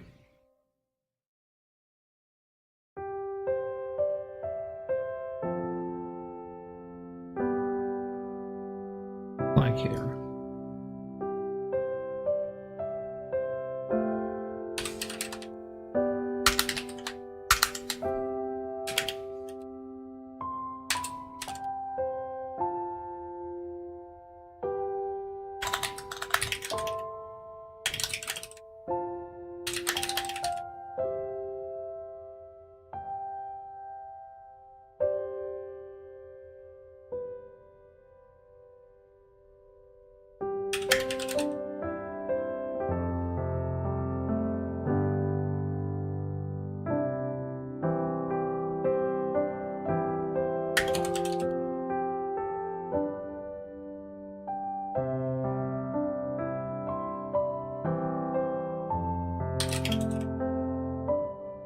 And then if he can't do it, then I'll do it.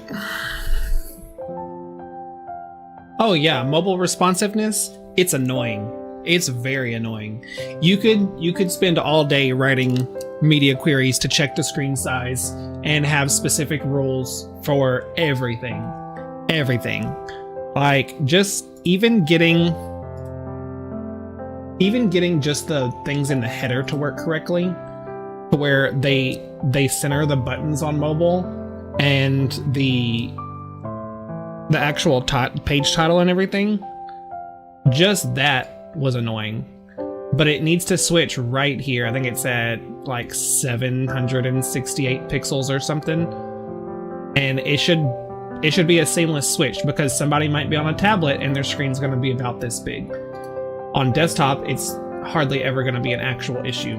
But once you get in that tablet range about here, and then on mobile somewhere around here, you could have separate rules for everything. You could have separate rules for tablets. You could have separate rules for below a certain pixel count, like between a certain pixel count. There's just, it's annoying. But sometimes he does really well at this.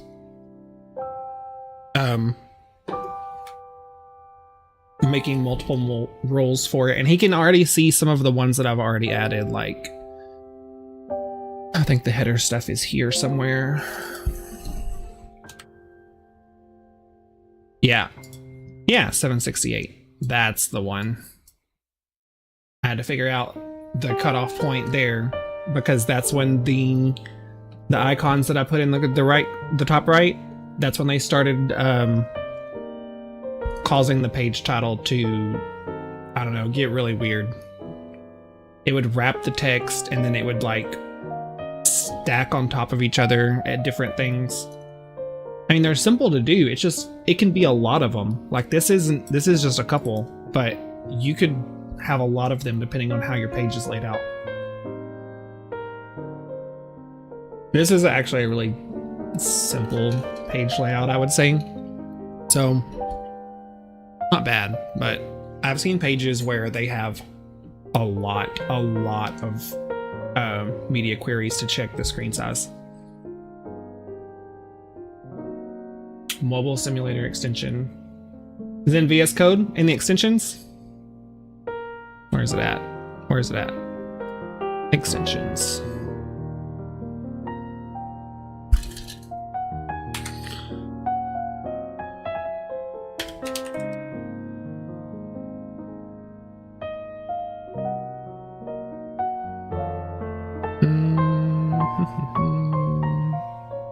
Oh, probably like one of these. Yeah. I mean, that's fine. I will say, I don't know if a lot of people know this. Chrome actually does a really good job at, whenever you shrink your page, simulating a mobile device. If you actually want to get even more technical, you can open your console, and I don't use it often, but I know it's on here somewhere. You can change your device type. So I normally just do it here. Yeah, no. Maybe. Yeah, see? There you go. You can actually select a lot of the popular devices.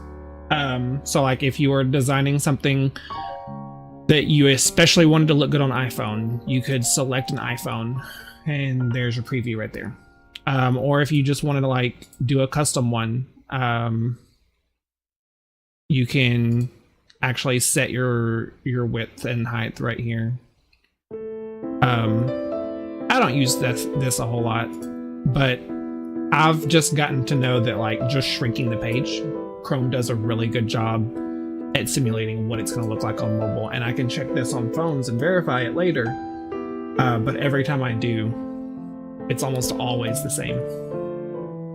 There's been very few times where it'll be slightly different, and I'll notice that it's because depending on the device I check it on, it actually might be narrower than what Chrome lets you get. Chrome won't let you get any narrower than that. Well, maybe unless you switch to that, what I was just showing. It might let you set in like a custom pixel, because I noticed that there was a border on the screen, but I don't do that very often. I have a few different mobile devices that I can check in once I get everything looking mostly the way I want it.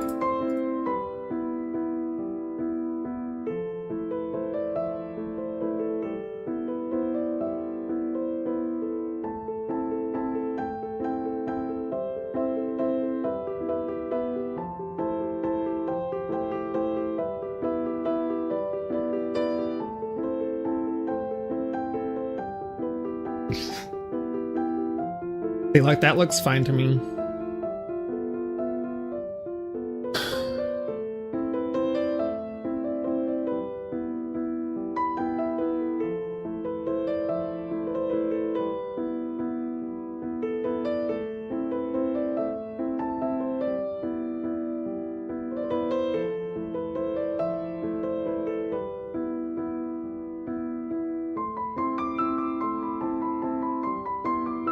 That's better.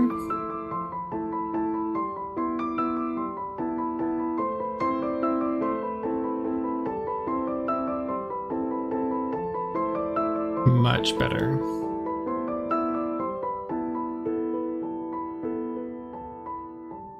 I mean, it's never going to look as good on mobile anyway, whenever you have long strings of text like that, especially in these code blocks, but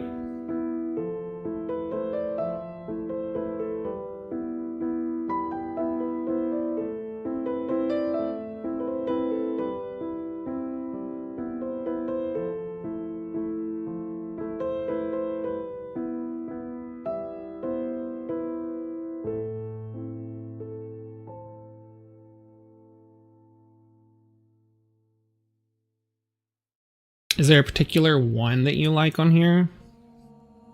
I can test it out.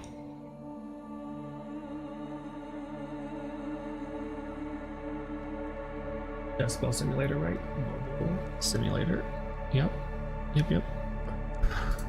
Is it that one? Device simulator?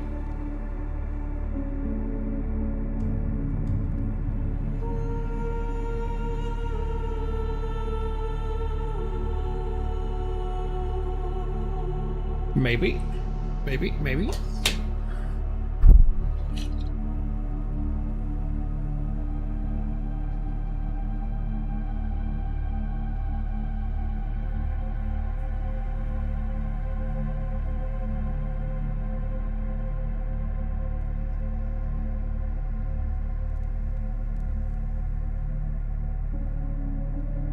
Oh, in the Chrome extension store. Oh, that's not the store. Thought I had that somewhere.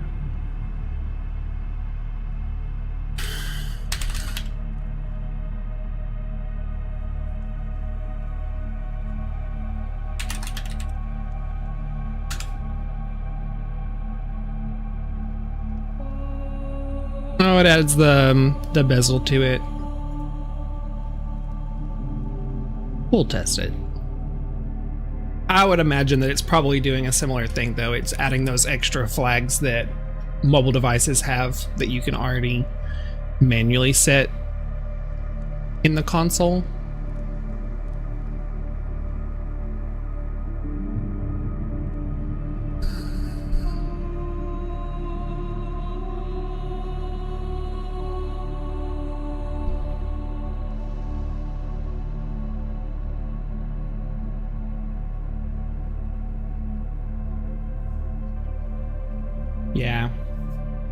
Yeah, it's real similar. It just changes the overlay, I guess. Got a Samsung stuff on here. Look, that's my phone right there. Pretty close to it. That's not what my phone looks like. Is it? I don't know. I have a case on it. I don't know. Looks a little different. Dirty screen. Yeah. Maybe that's what it looks like without the case on it.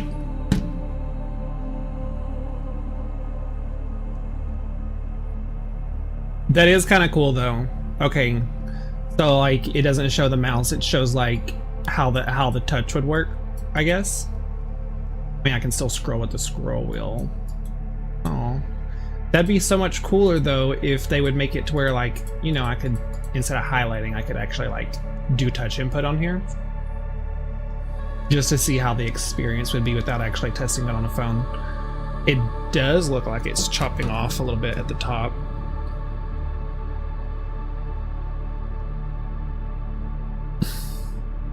Let's test it on the actual phone. 10, 12, what port are we on? 5,000.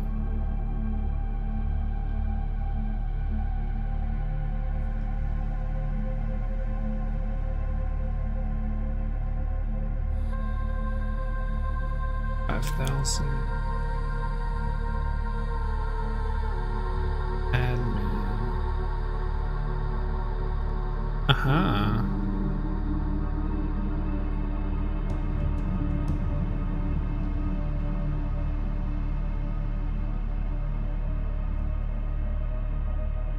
Yeah. Okay. You right. It is chopping off a little bit. Just like it does on here. Just the R and here. Which I guarantee I'll just have to set a specific CSS rule just for smaller screens. And we already have some of those.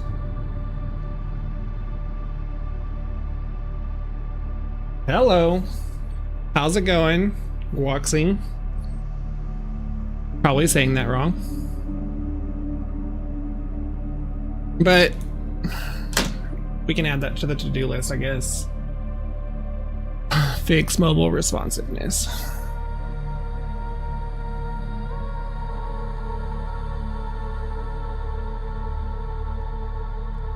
Where is it?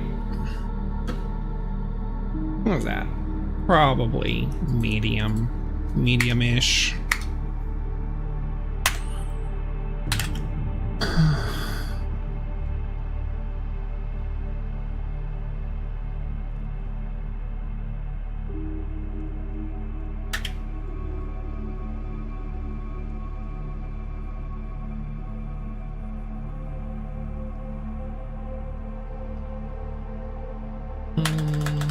That's good enough.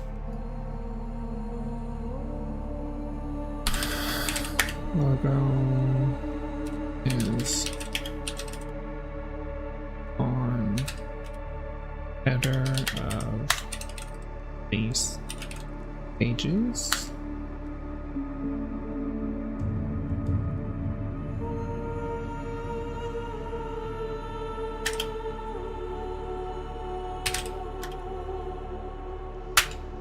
I'll add some more in as I find them.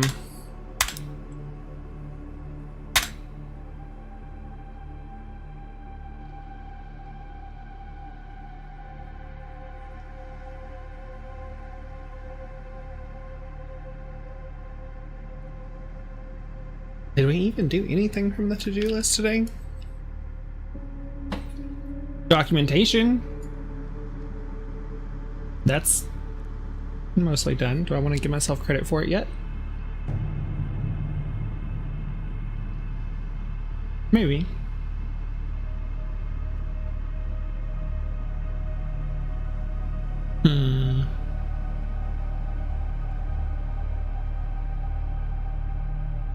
I did this yesterday. You know what? We can mark it as done.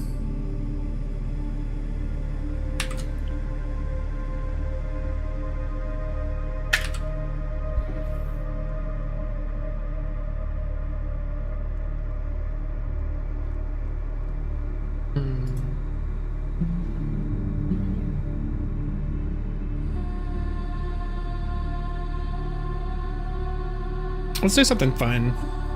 Work on one of these.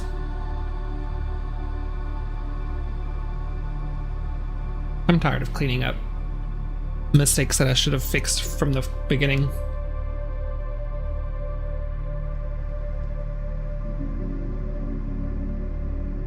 Well, I say that. Let's at least see.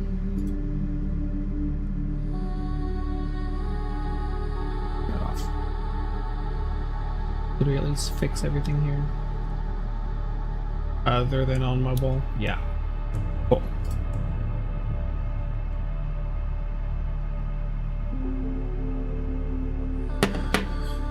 Then...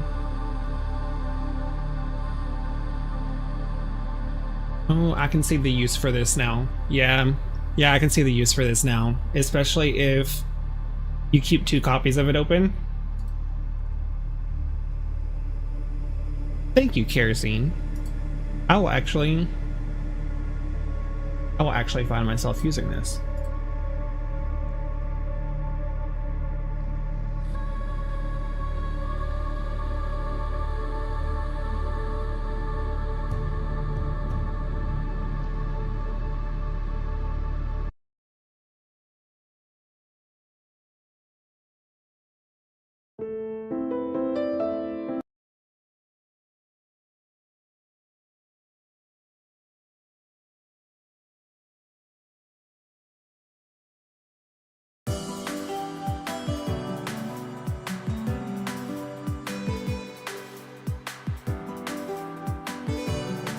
Image preview.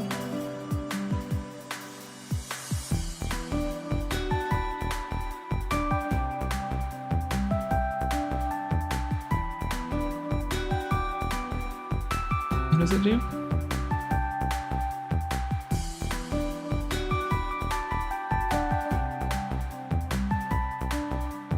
Oh, it'll actually pop up the actual image.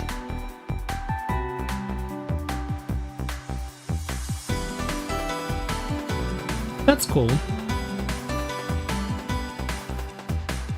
You know, that wouldn't hurt.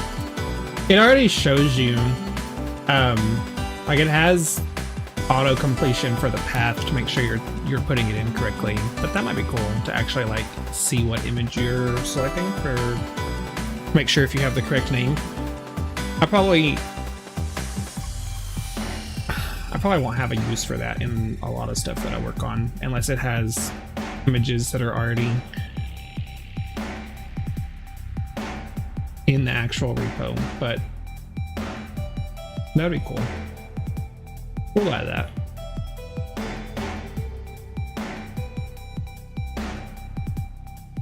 How would we do that?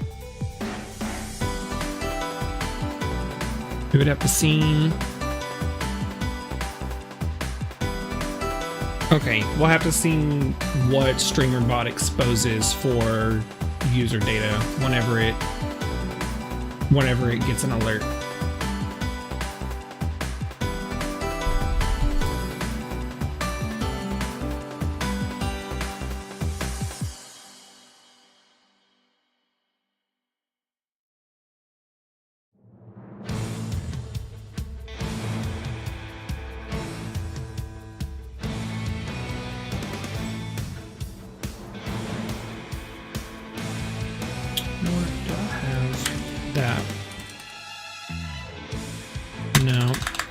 Okay, we'll install StreamerBot on this computer so that other people can see it too. I have it on this computer where the stream's running from. I do not have it on this computer.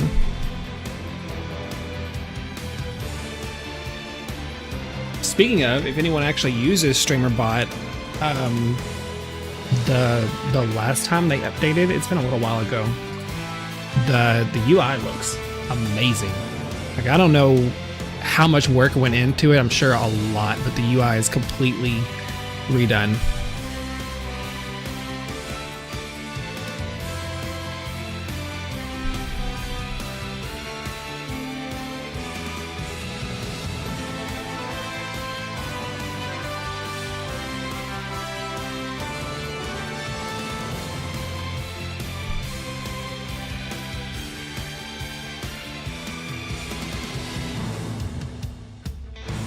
There we are.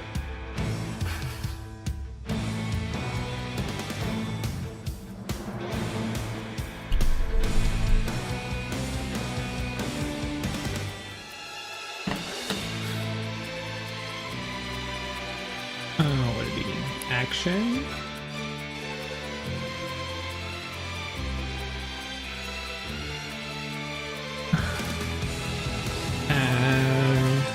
Test action.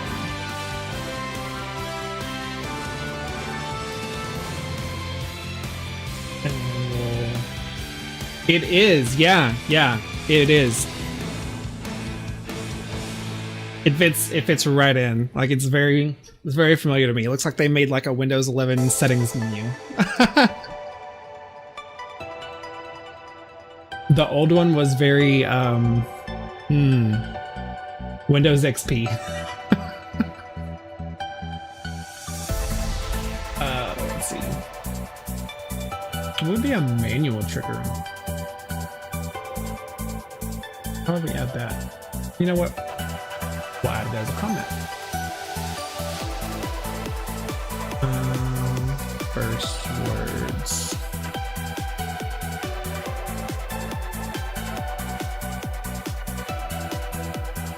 That way only I can do it.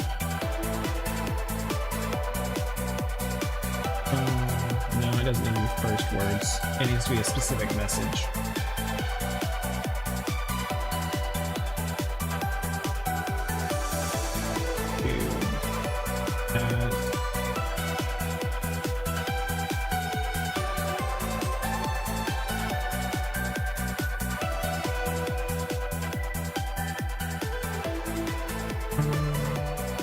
You know, I know there's a way to do a specific message.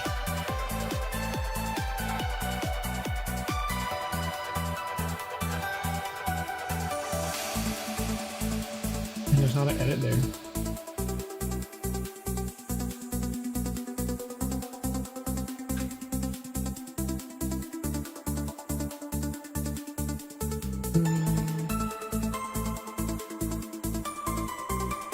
just do that.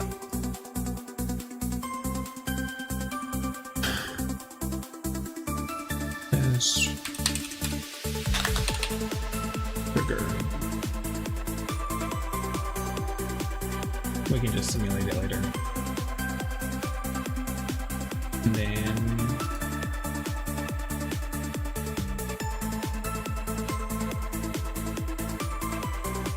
what would be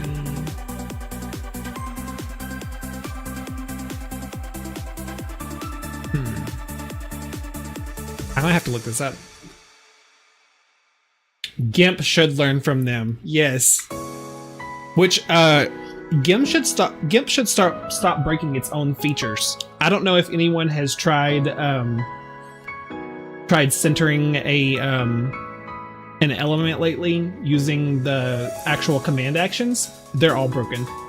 So maybe not like all of them, but the actual centering one is broken. It won't center to a selected element anymore. It'll only center to like I think it's the whole canvas maybe or something like that. I don't know if they fixed it recently. I haven't updated them in a little bit, but for a while it's been broken ever since the last major update.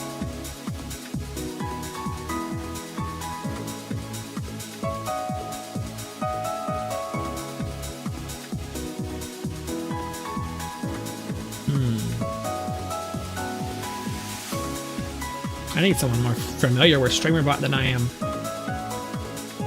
How do I get it to send a custom command?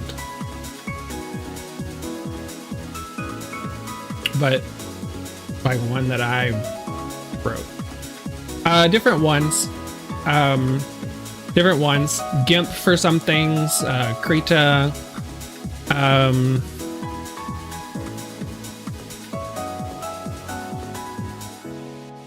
Honestly, I couldn't even tell you.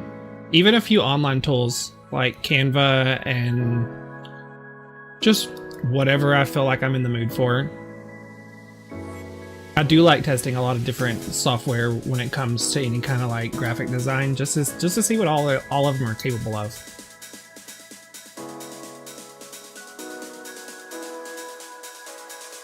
But I don't do really anything fancy, so I usually don't.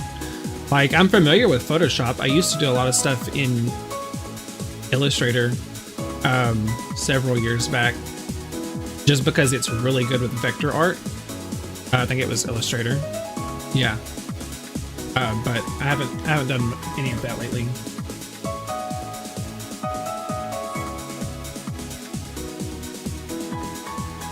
Inkscape's okay for vector art. I've done a few things with that.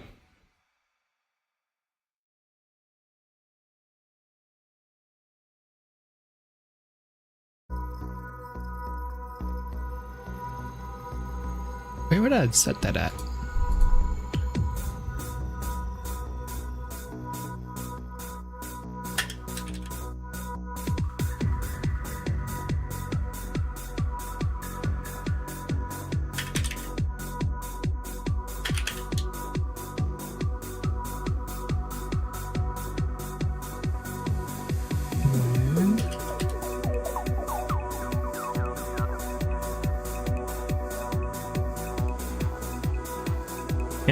I've never heard of that one. I'll have to look into that. Pinpot.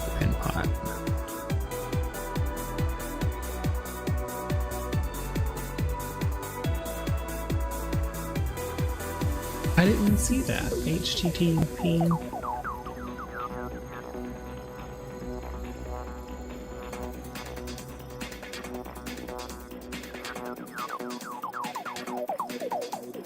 Is it over here?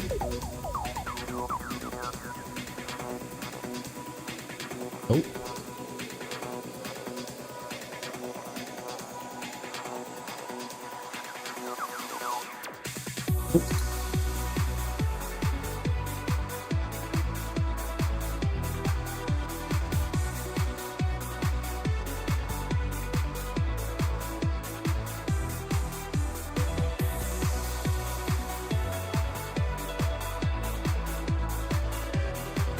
I'm not seeing HTTP anything.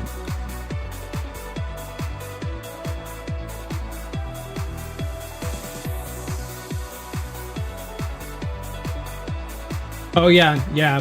The full version has a lot more stuff in it than the sample Photoshop. They used to have, I don't know if they still have it.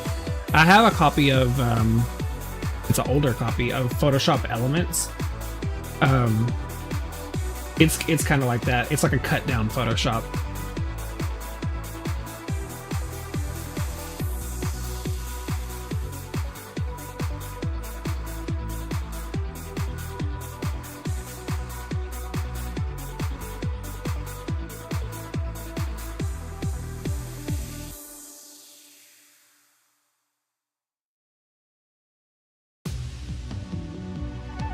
We're not about to execute some C code just to send a post message somewhere. I don't even know C like that.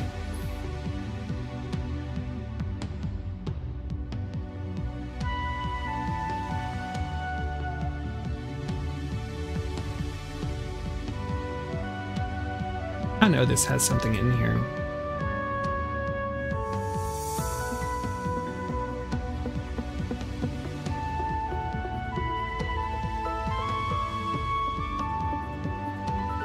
Go ahead and set that. Oh no, that's the server 4. That's the server 4 streamer bot. Just kidding. Okay. Back to here.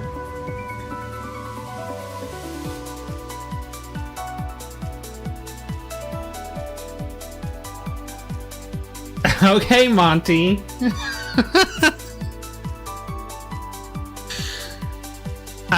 I had some cracked software back in the day for Photoshop, I'm not gonna lie. It's too much work now, honestly. Like it's too much work. Used to, you could just go in and like edit a few lines so it didn't actually check for like the authentication to see if it was legit or not. But now that they've moved everything to where it's cloud-based, like that's not as easily done.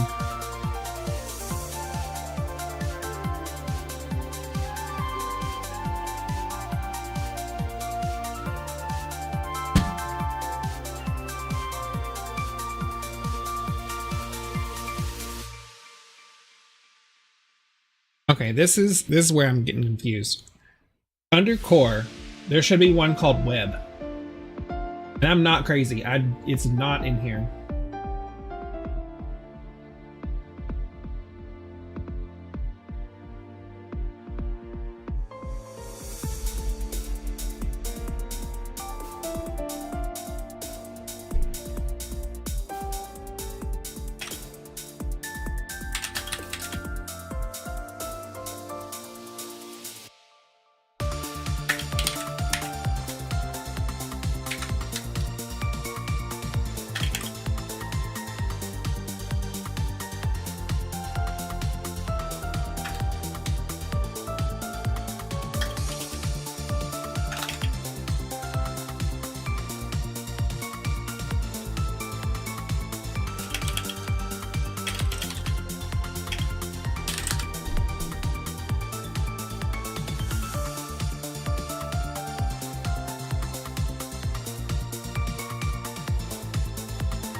Well, that's horrible. We're gonna have to do this in C. C sharp.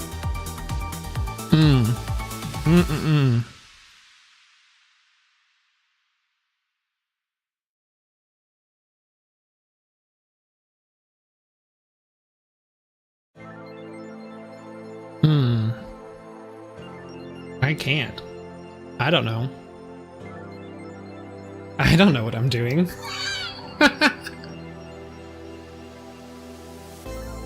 Great.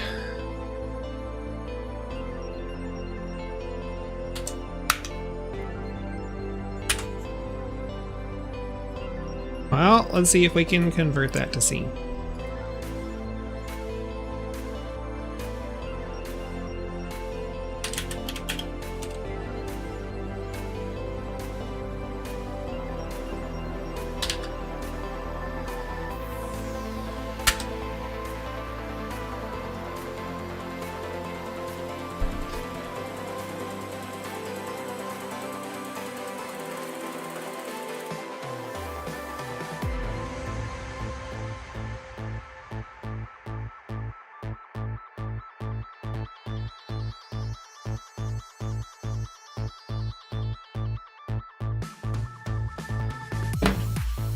Whoa, we're gonna trust the AI on this one, because I don't know C. I'm gonna be real. I don't know anything about it.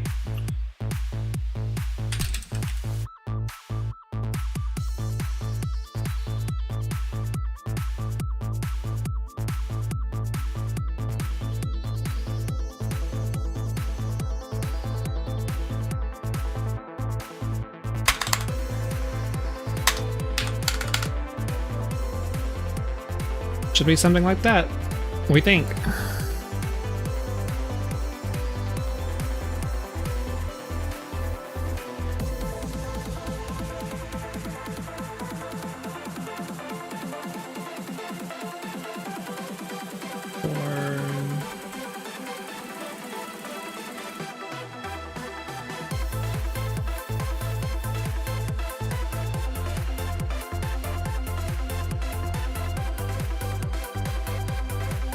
Maybe.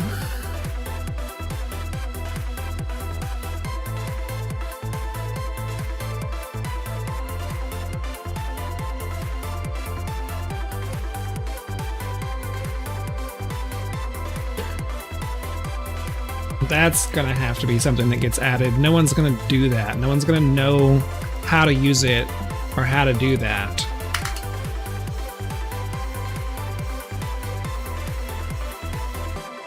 That's probably more than low priority.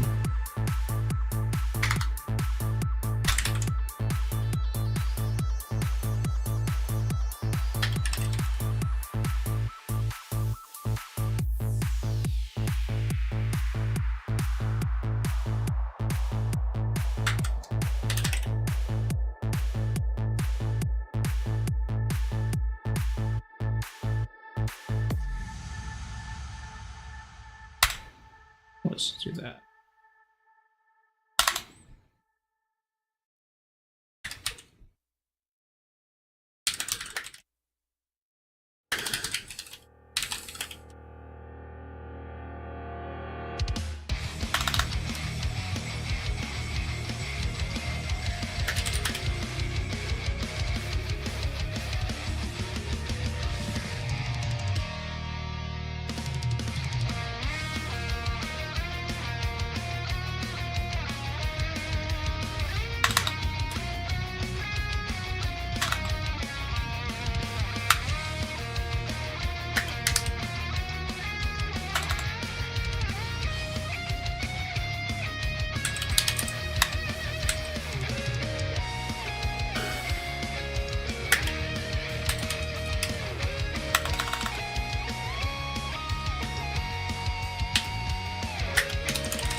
And what? Now we test.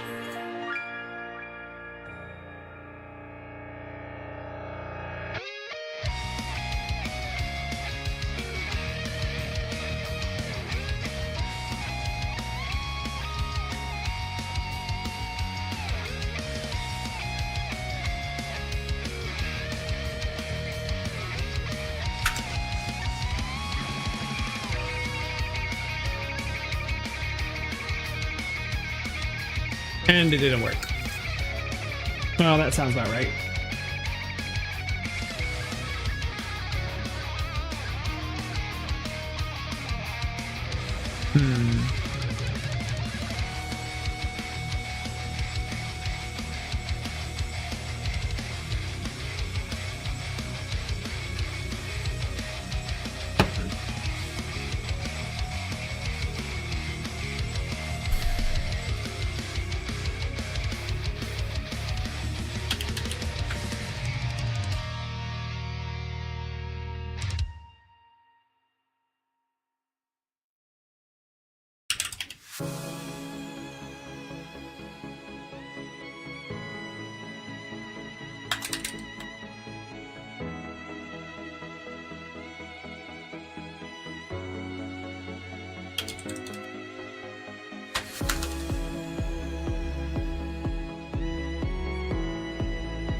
This is fun.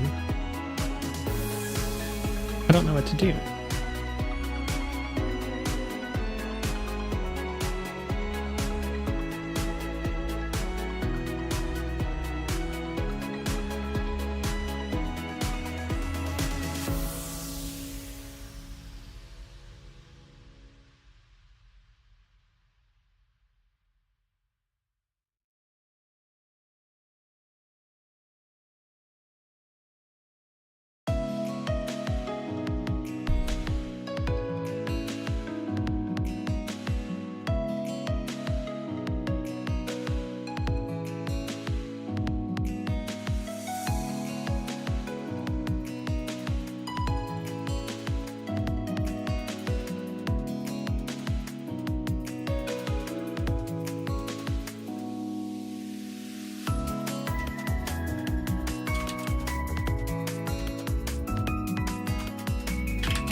Where would I even find that?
It's not triggered.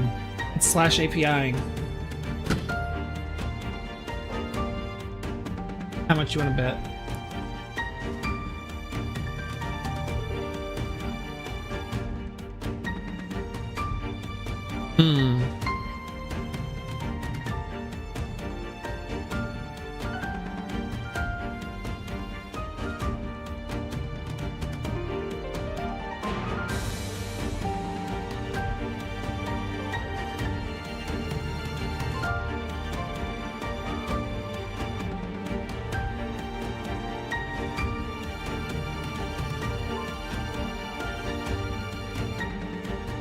No.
Why isn't it working?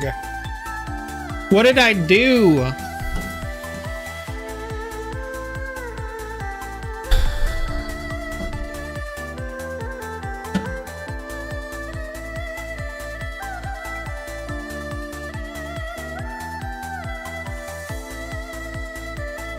I don't...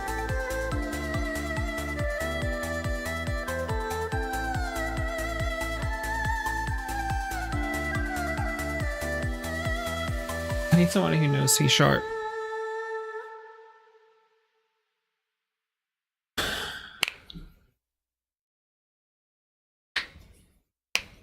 Yeah. That's what I could do. I could make honestly, I could make a bunch of PowerShell files, and because I already know the correct thing to send in PowerShell, I don't know C#.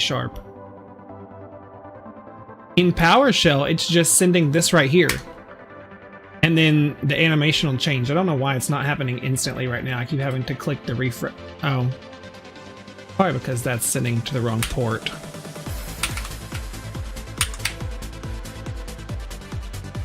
Oh, come on.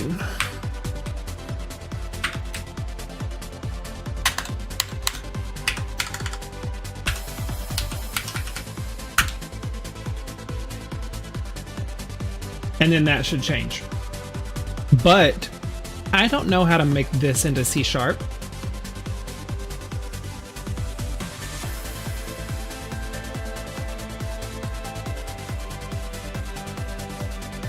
The AI thinks it knows, but it doesn't.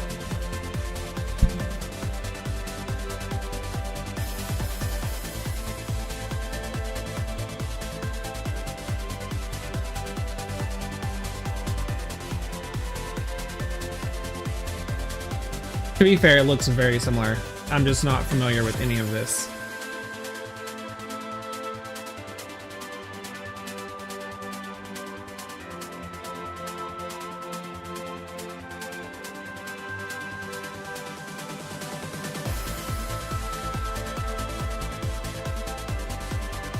Switch that back to 1. But see, that would... not how I wanted to do it, really. I wanted something simple where I already figured out that I'm gonna have to add a button to generate this code for people, because they're not gonna know, and I shouldn't expect them to. But essentially, why isn't it letting me edit it now? All they should have to do is edit this right here. That's it. That's all I want people to have to do. I don't want to have a lot of extra complicated steps, and I don't want to have to generate a file that they have to save somewhere. Yeah, probably. There probably is a tool for it, honestly. But like, if they wanted to play a video, they would just change this from animation to video, and then change the correct file name here. I feel like that's easy enough that people can understand it and do that. I really thought that StreamerBot had a way to send post messages, but I don't see it on here anywhere.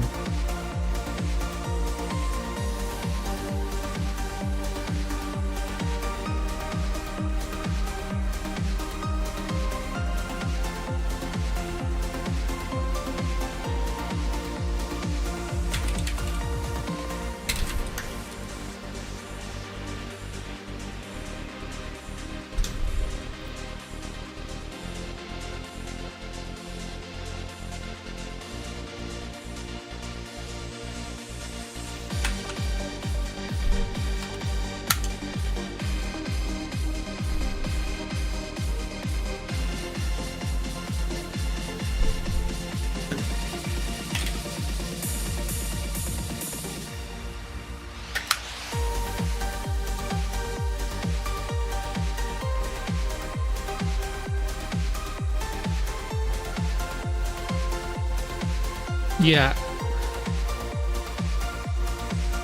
So no, it can do GET requests, but it can't send post messages, which is not ideal.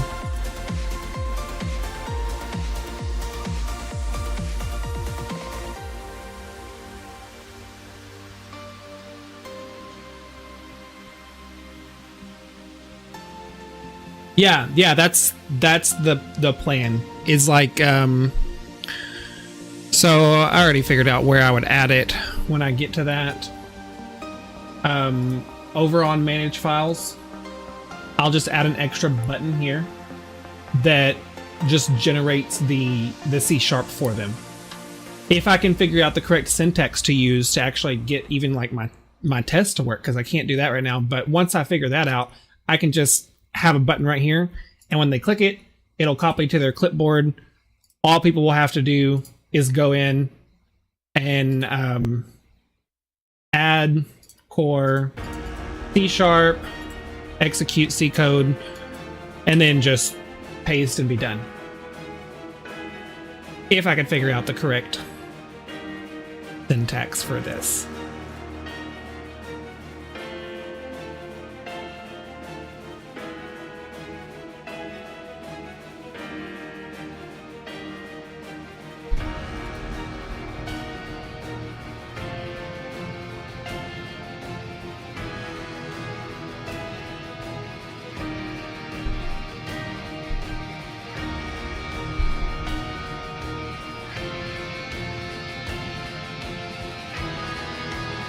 Let's see.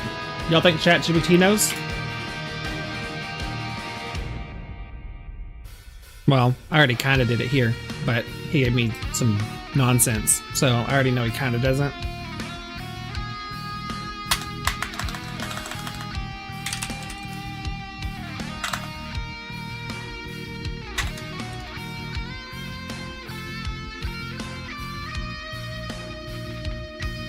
And then I have that somewhere here.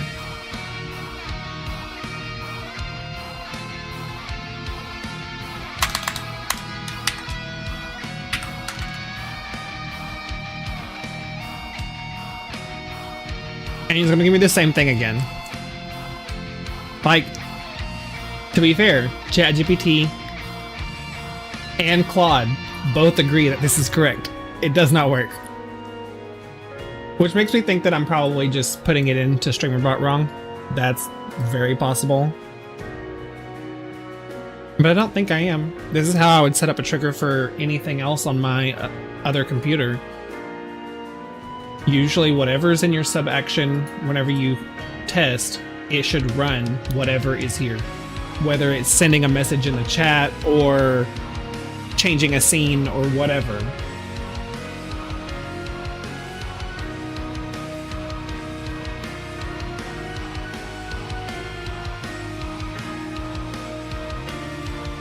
Yeah, just host an LLM to have the LLM do it for me. That's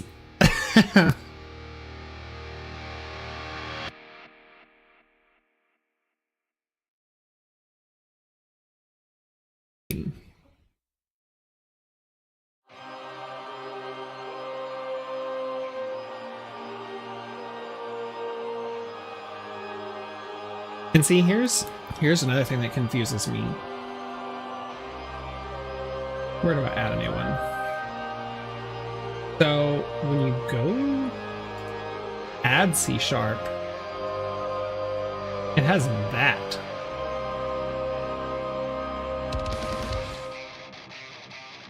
But I tried with their template adding mine just here, and it still didn't work. But I could have had the structure wrong. I could have had something wrong with the actual structure of everything. That's also possible.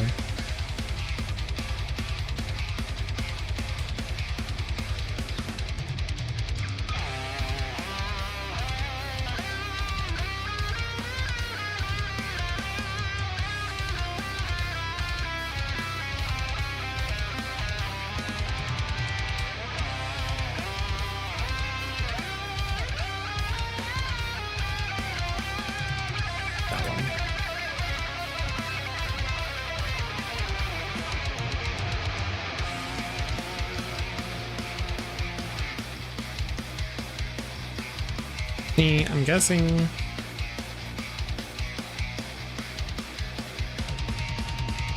surely it doesn't matter.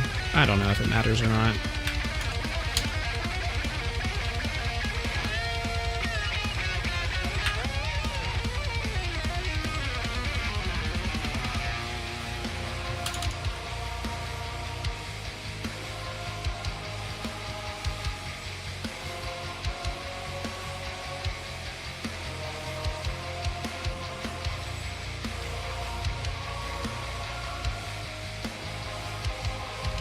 This is going to need somebody smarter than me.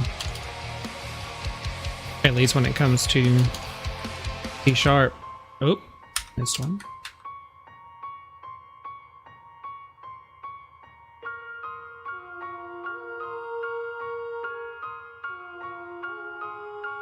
We can see if that fixes it, because I know some things are really particular about all these curly braces being in the correct spots. Don't know which one that was.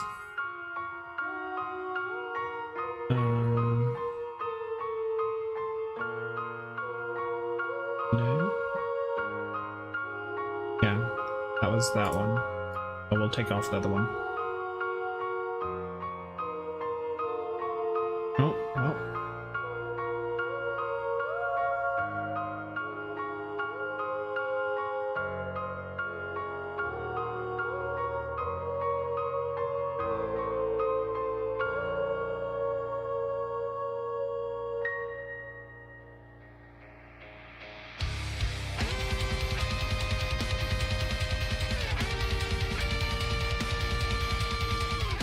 And nothing.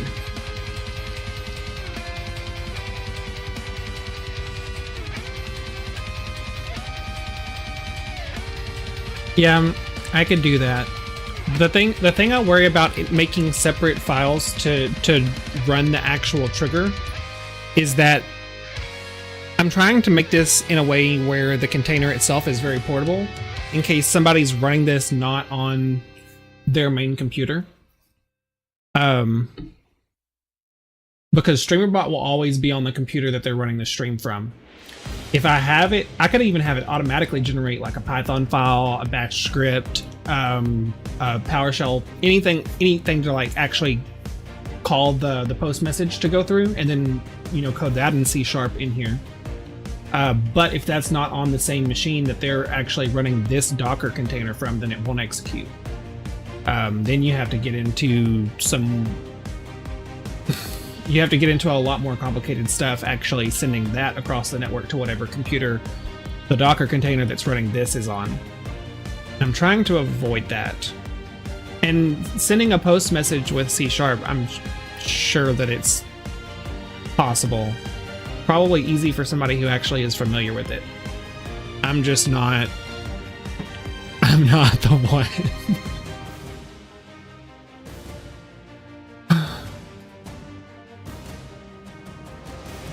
And you would think honestly, like check this out.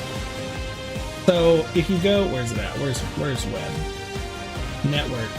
If you go to fetch URL, this is meant to do a GET request on the server. If they can already have a GET request, what's the difference in sending a post message? Other than just, typing in the variable, which would be something like animation and whatever the file is, wherever it's, and then send that out as a post message. Like, why can't they make it that easy?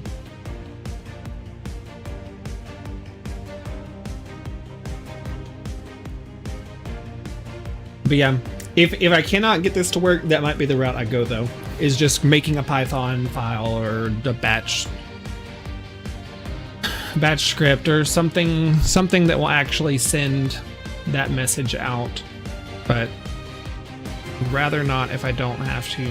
I think that it would be easier to do it this way for different environments to make it to where it's a little bit more seamless for people.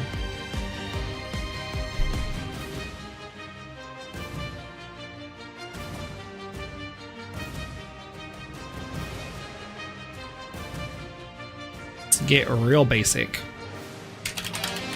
How to send post message in C#.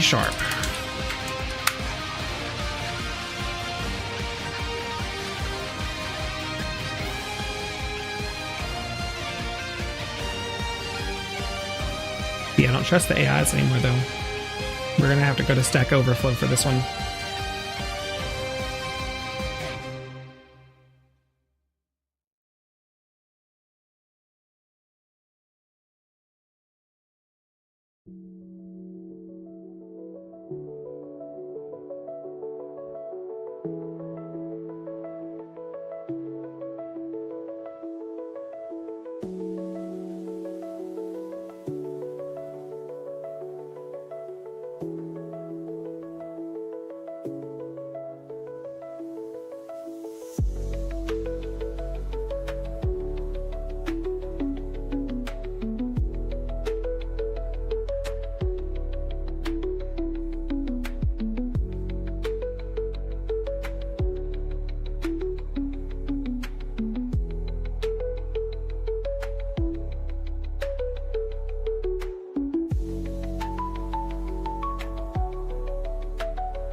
Am I crazy, or is that what ours already looks like?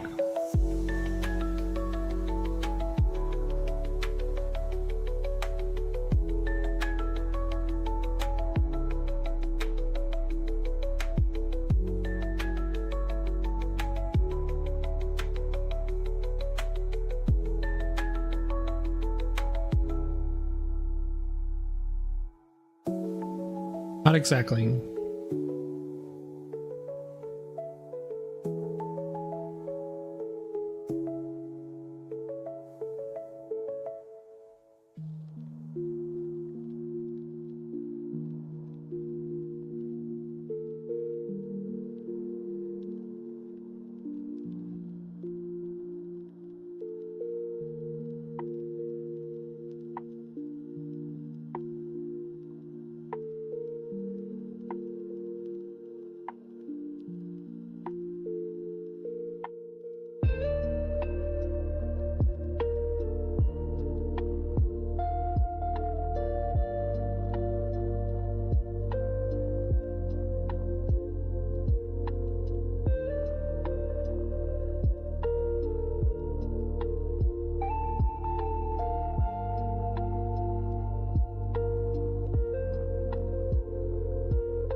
I'm guessing we can do that.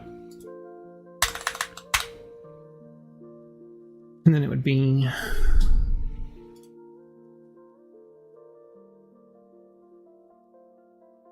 how do we call it?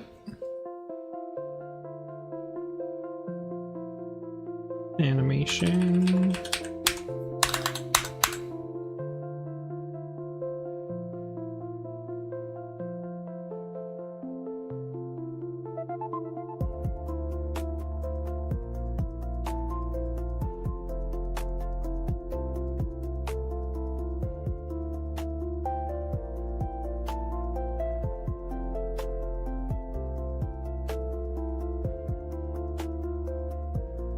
Neither one.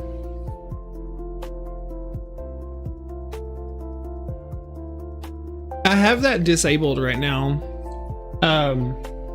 It shouldn't be off. I have it just kind of open for everything right now that can, anything that can send a post message to it should be able to work.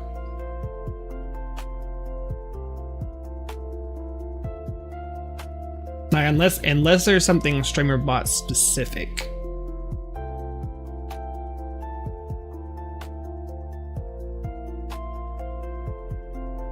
I don't know.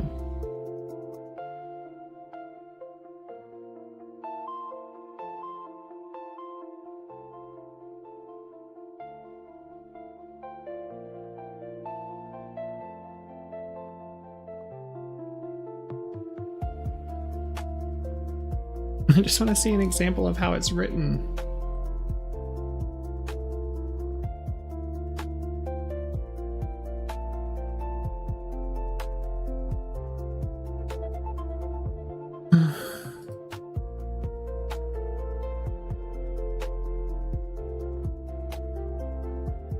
Worst case scenario, I put this on hold for now for the actual StreamerBot integration, because you can already send them in OBS directly. But I think this would be much better. You could tie it to a lot of actions, and if I could figure out how it passes data through, like especially for this one that I want to do, passing the profile image through from the like the subscriber's account or something, and actually like integrating it into the animation on the TV back here, that would be really cool. And StreamerBot already does this. I would have to figure out how to pass that through to my application, but that's doable. But only if I can figure out how to actually trigger it.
Pretty sure we already tried that at one point.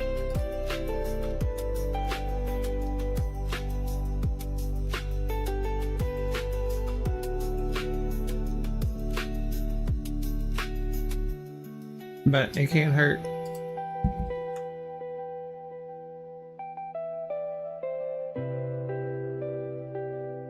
What?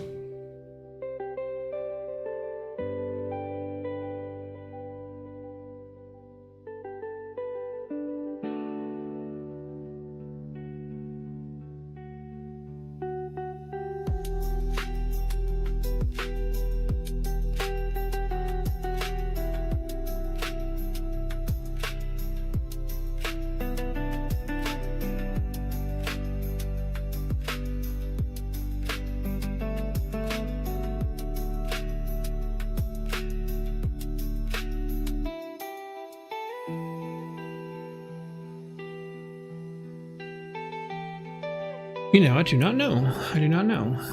We can find out.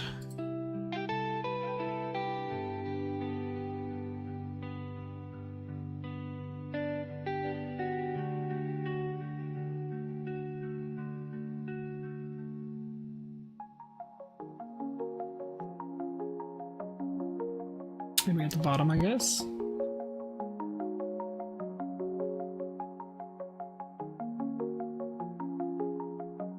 Yeah. Yep. Good call, Kerosene.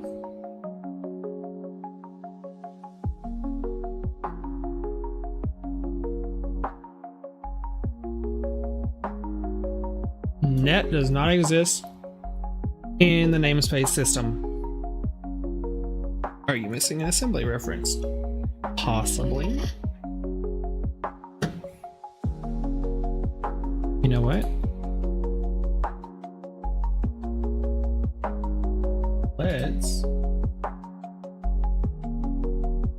mods cheat.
Let's see what it did that time.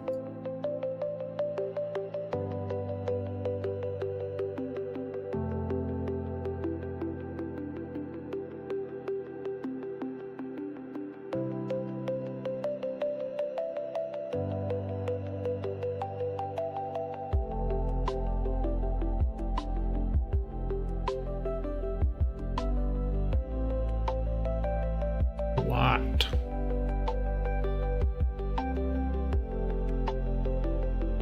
No, it's just a clipboard thing.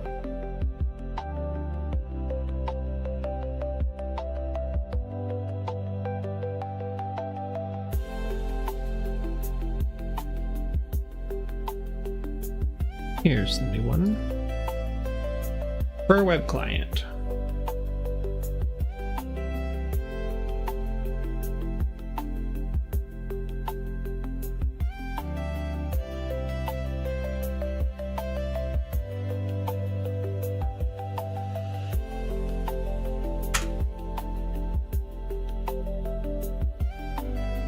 Yeah, it should be triggering a different animation because right now it's on 1. This should essentially switch it to the test animation 2. I think it's like rotating squares or something like that. I can't remember. We can trigger it manually. Should switch it to that one, but it's not. We're stuck on this one.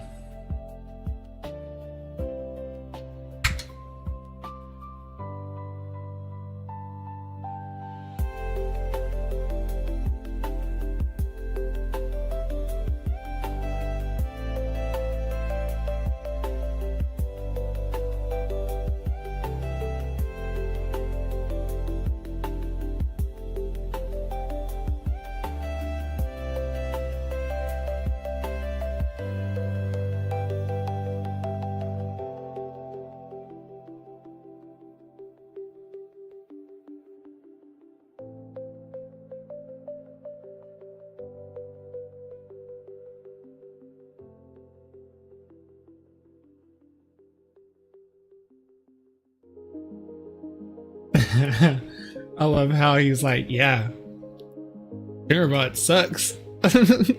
Let's just send it to PowerShell.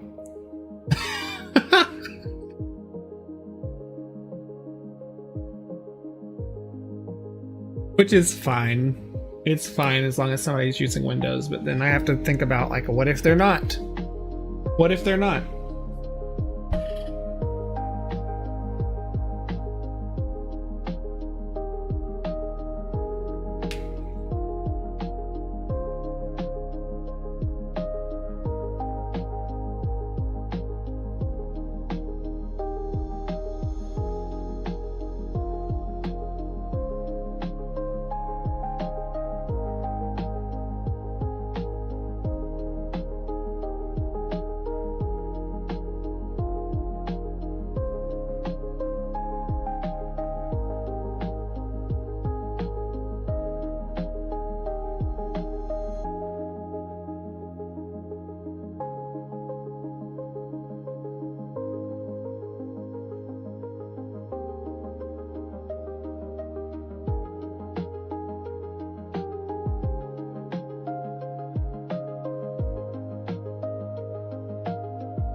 yeah, less errors. I think it's only that section.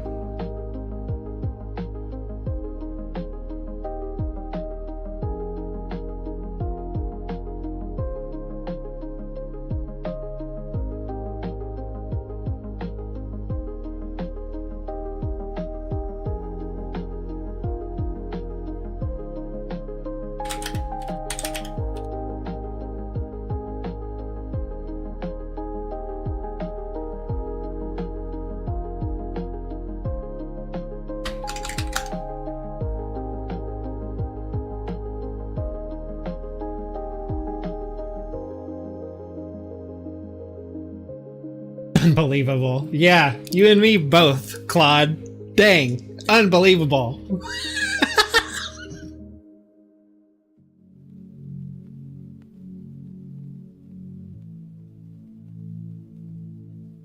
I wonder if I can send... I wonder if I can send a message to the StreamerBot dev somehow and ask him. I don't know if he'd actually see it, but I think he's on GitHub.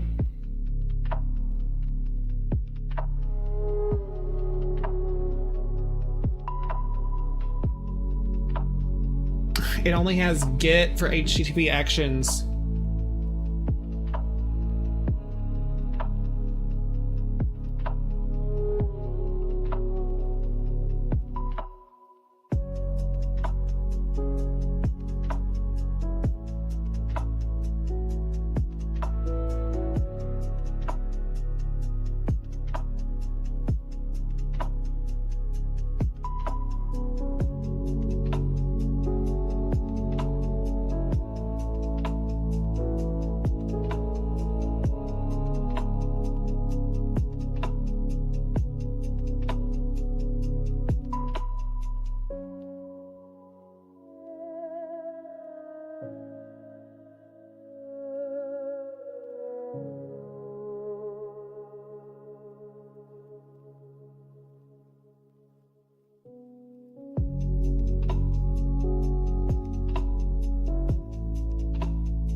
What we should do on the StreamerBot page, they have usage instructions for their C#.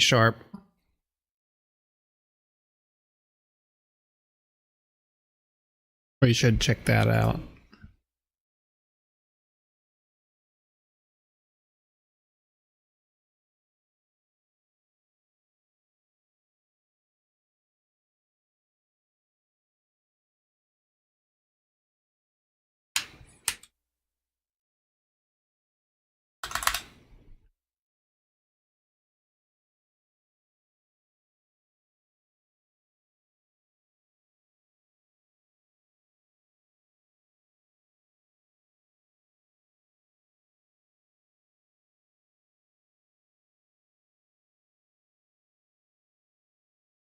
See, that's just interacting. Their web server is just for interacting with StreamerBot. If you want to actually send something somewhere else,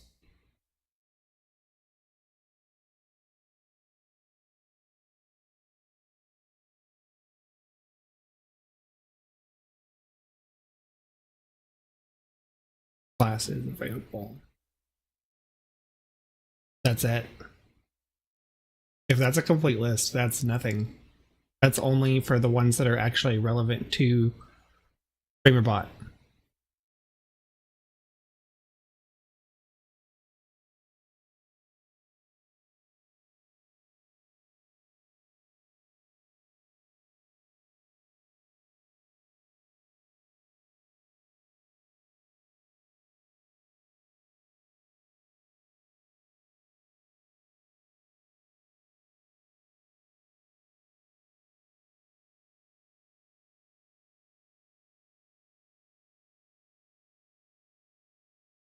Hmm.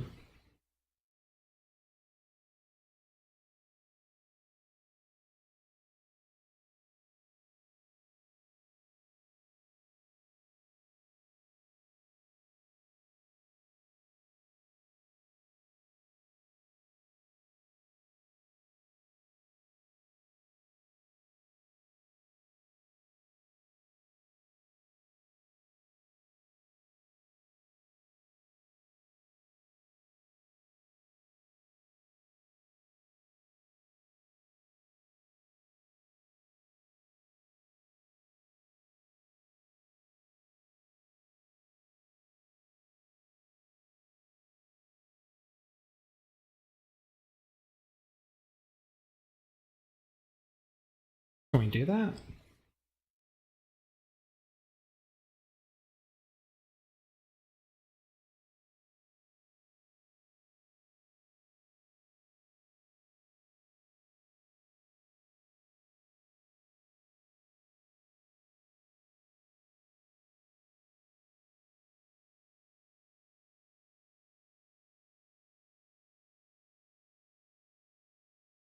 Okay.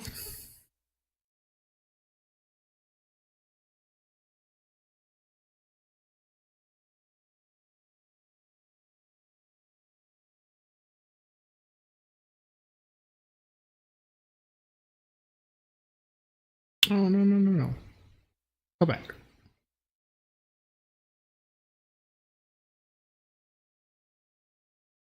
Want that, right? There.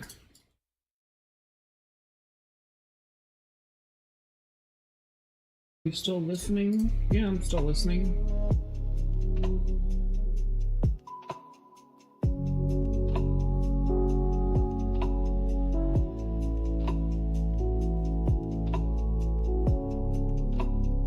Unbelievable. Exactly. Exactly. Whenever he said that, I was just like, yeah, I know. I know.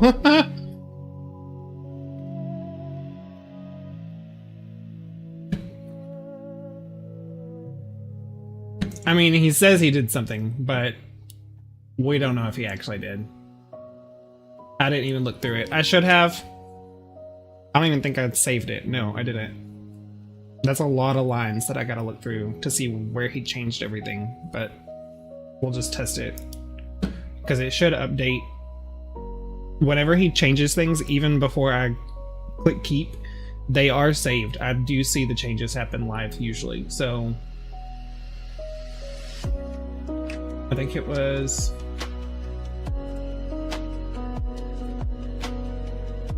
no. Where did I see get requests?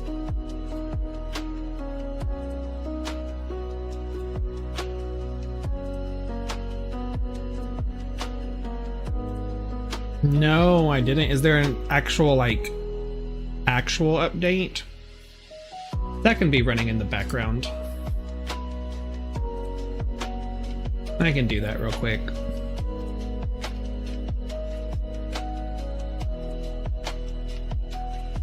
Nope, it looks like it did it automatically. Because it would say update there. I don't need that open. I'll probably get on in a little while, Monty. I'll probably take a break from this. I really want to at least get some kind of trigger working in StreamerBot. That's really my main goal today, was to clean up the last few things in the UI and just test StreamerBot.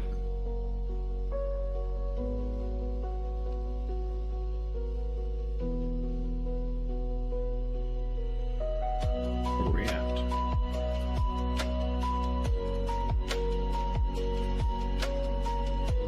Well, that's cool.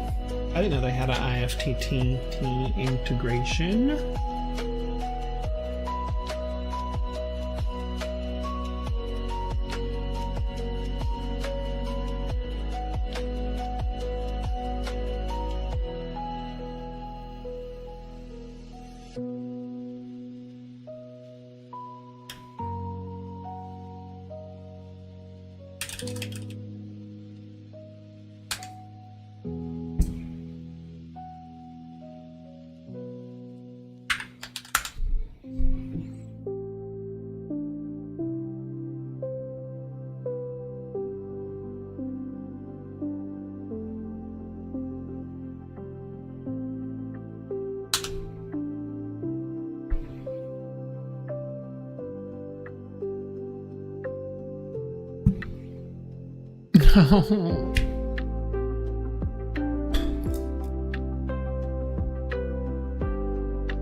It's not a generic HTTP GET. It's just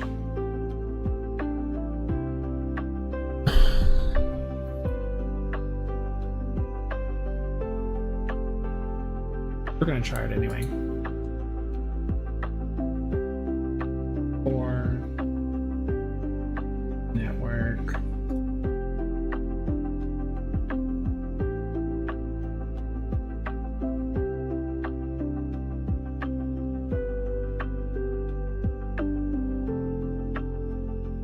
What did he say to?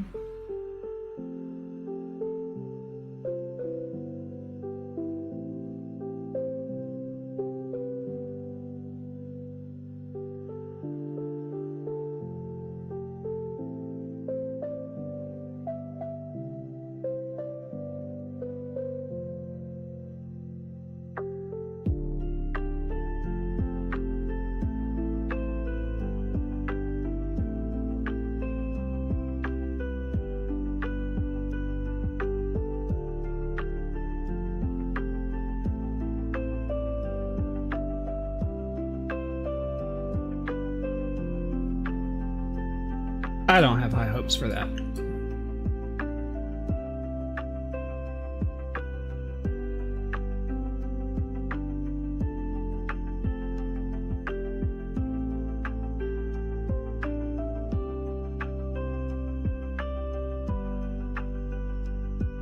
Oh, we can name it post, but that's not really what it is.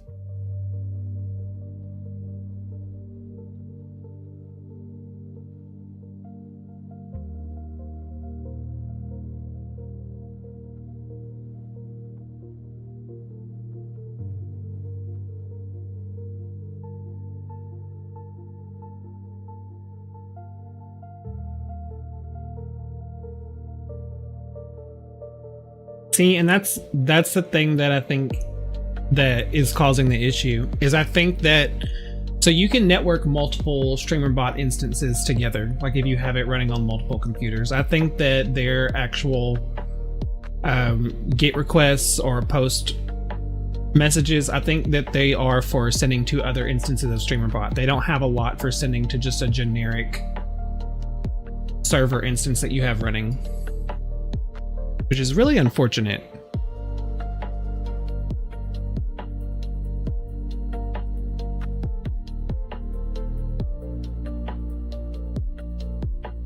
Oh, wrong button.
We're gonna have to look through all these again and see. There's got to be a useful one. Oh, no, no, no.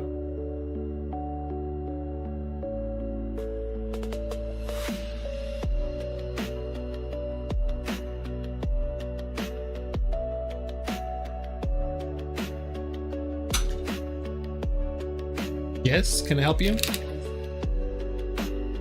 Oh, you know, struggling as usual.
This is what I want to find out more about.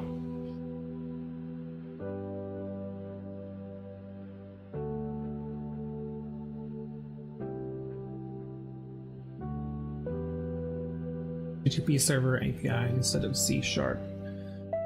I was looking, okay, back over here at the actions.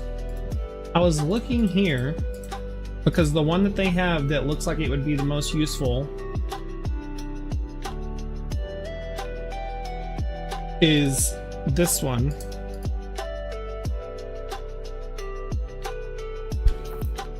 But I don't see how they would actually, or I don't see where you would actually, I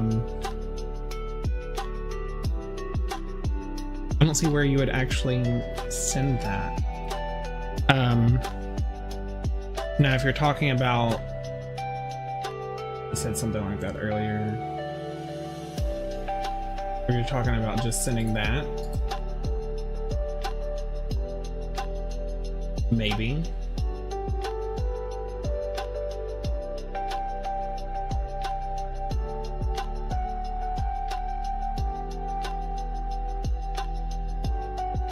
But I didn't find one anywhere that's just specifically for sending HTTP.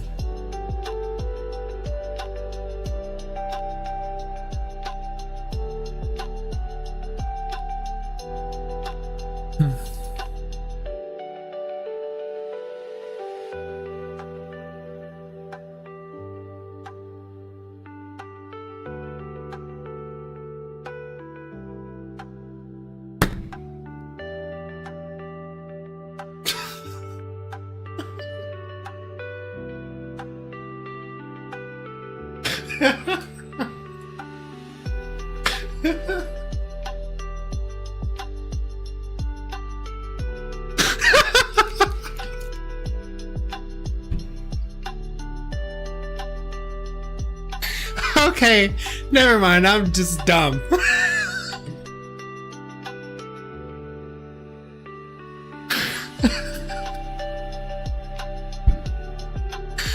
Okay, well that's a lot easier. And I'm assuming that this last line I can just change it to video equals whatever the file name is whenever it needs to trigger a video file.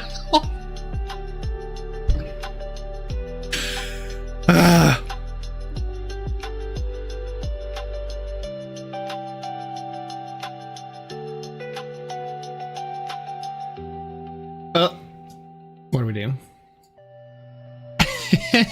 And test 2. Add custom.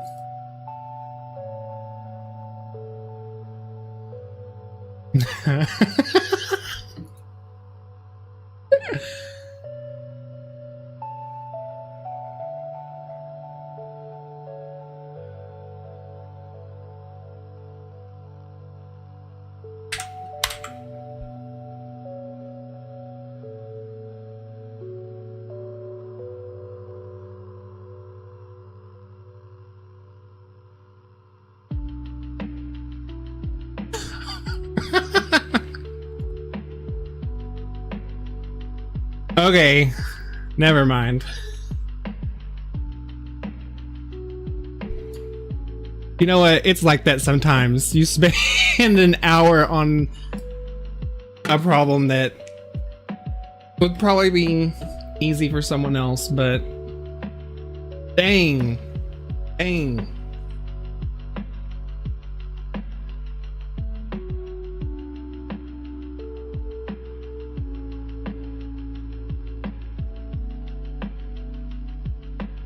I forgot where I was at.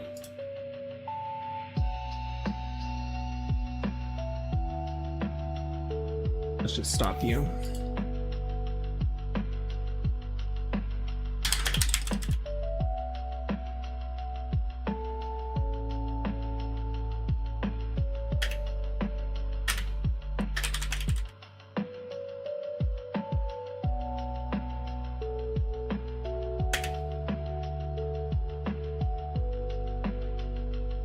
Before I forget.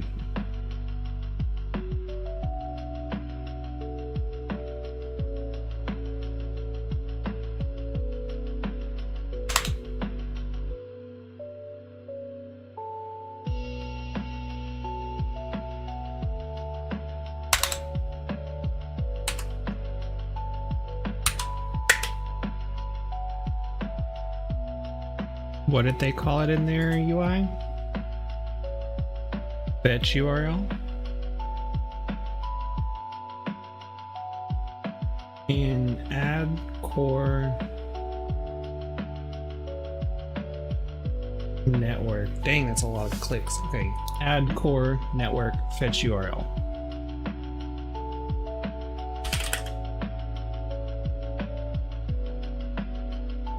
And core network fetch URL.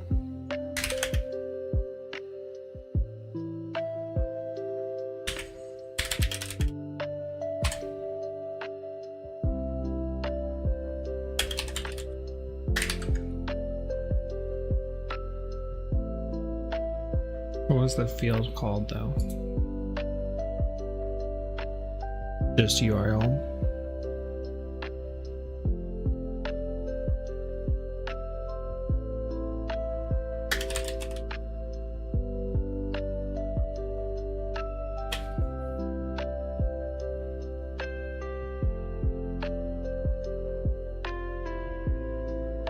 Variable name.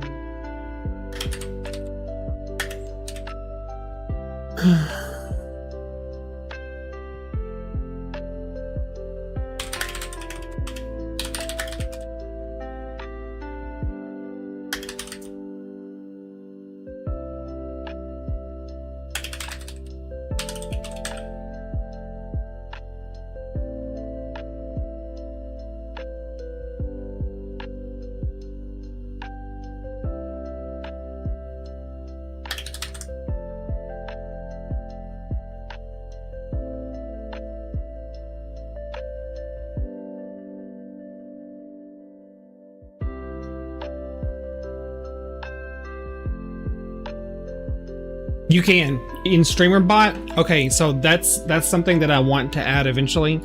They make it super easy to add things that are already in the correct format. If you import, it'll give you a place where you can just type in, you can copy and paste in an import string. That's like one of the last things that I need to add is back into my UI. I need to have it automatically generate an import string here so that it would just set these up for people. And then all they would do is just change their trigger right here. So like, if you wanted it to trigger every time you got a donation on Twitch, you would just change that by, you know, adding a Twitch trigger right here and then find what you wanted to trigger it by. But I want to set it up to where it at least does this and then names the animation over here in the action for people. They can edit it as they need to, but it would probably make this part a lot easier.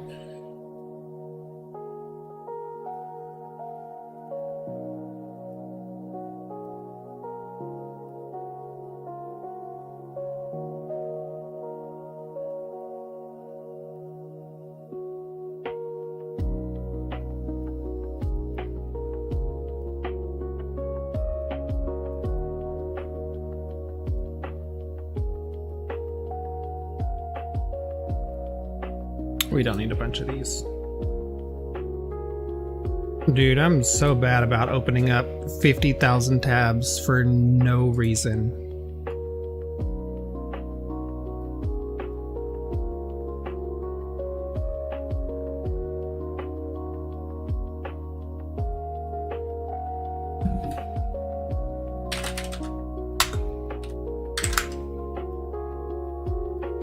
Yeah. I know. I need to change our password. It's gonna get reset again. Where are we? Instructions. StreamerBot.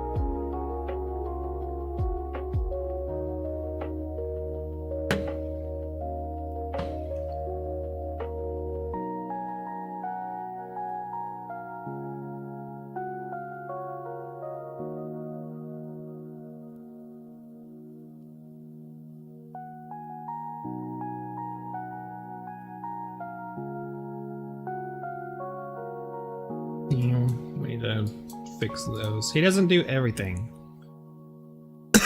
He gets it like 90% there.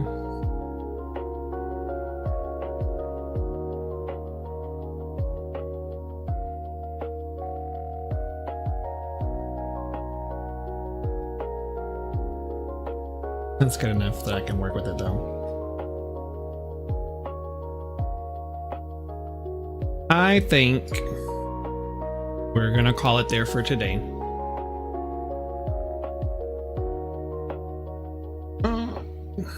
Well, I was gonna let him at least finish.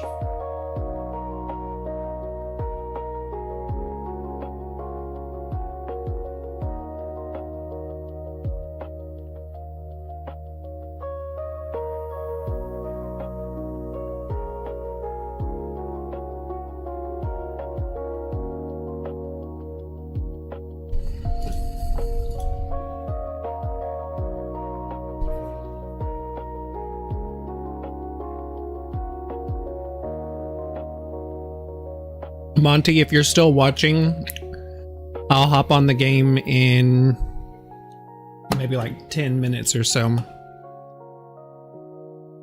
gonna take a small break after this and go refill my drink.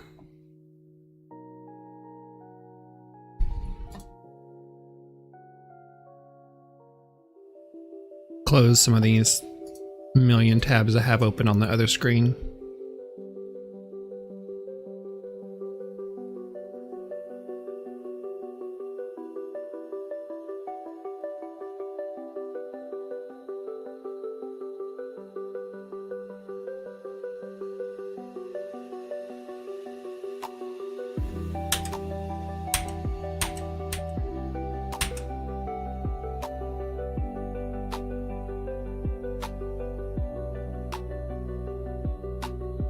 Nope, you fixed that one too. Still didn't fix that. Or that.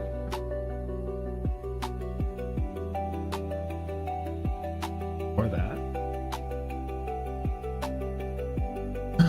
We can work on that next time. Alright, thanks for watching, everybody. Appreciate everybody. Thank you, Kerosene, for all the tips today. I really appreciate some of the plugins you recommended. I will use those. But I will see y'all all next time.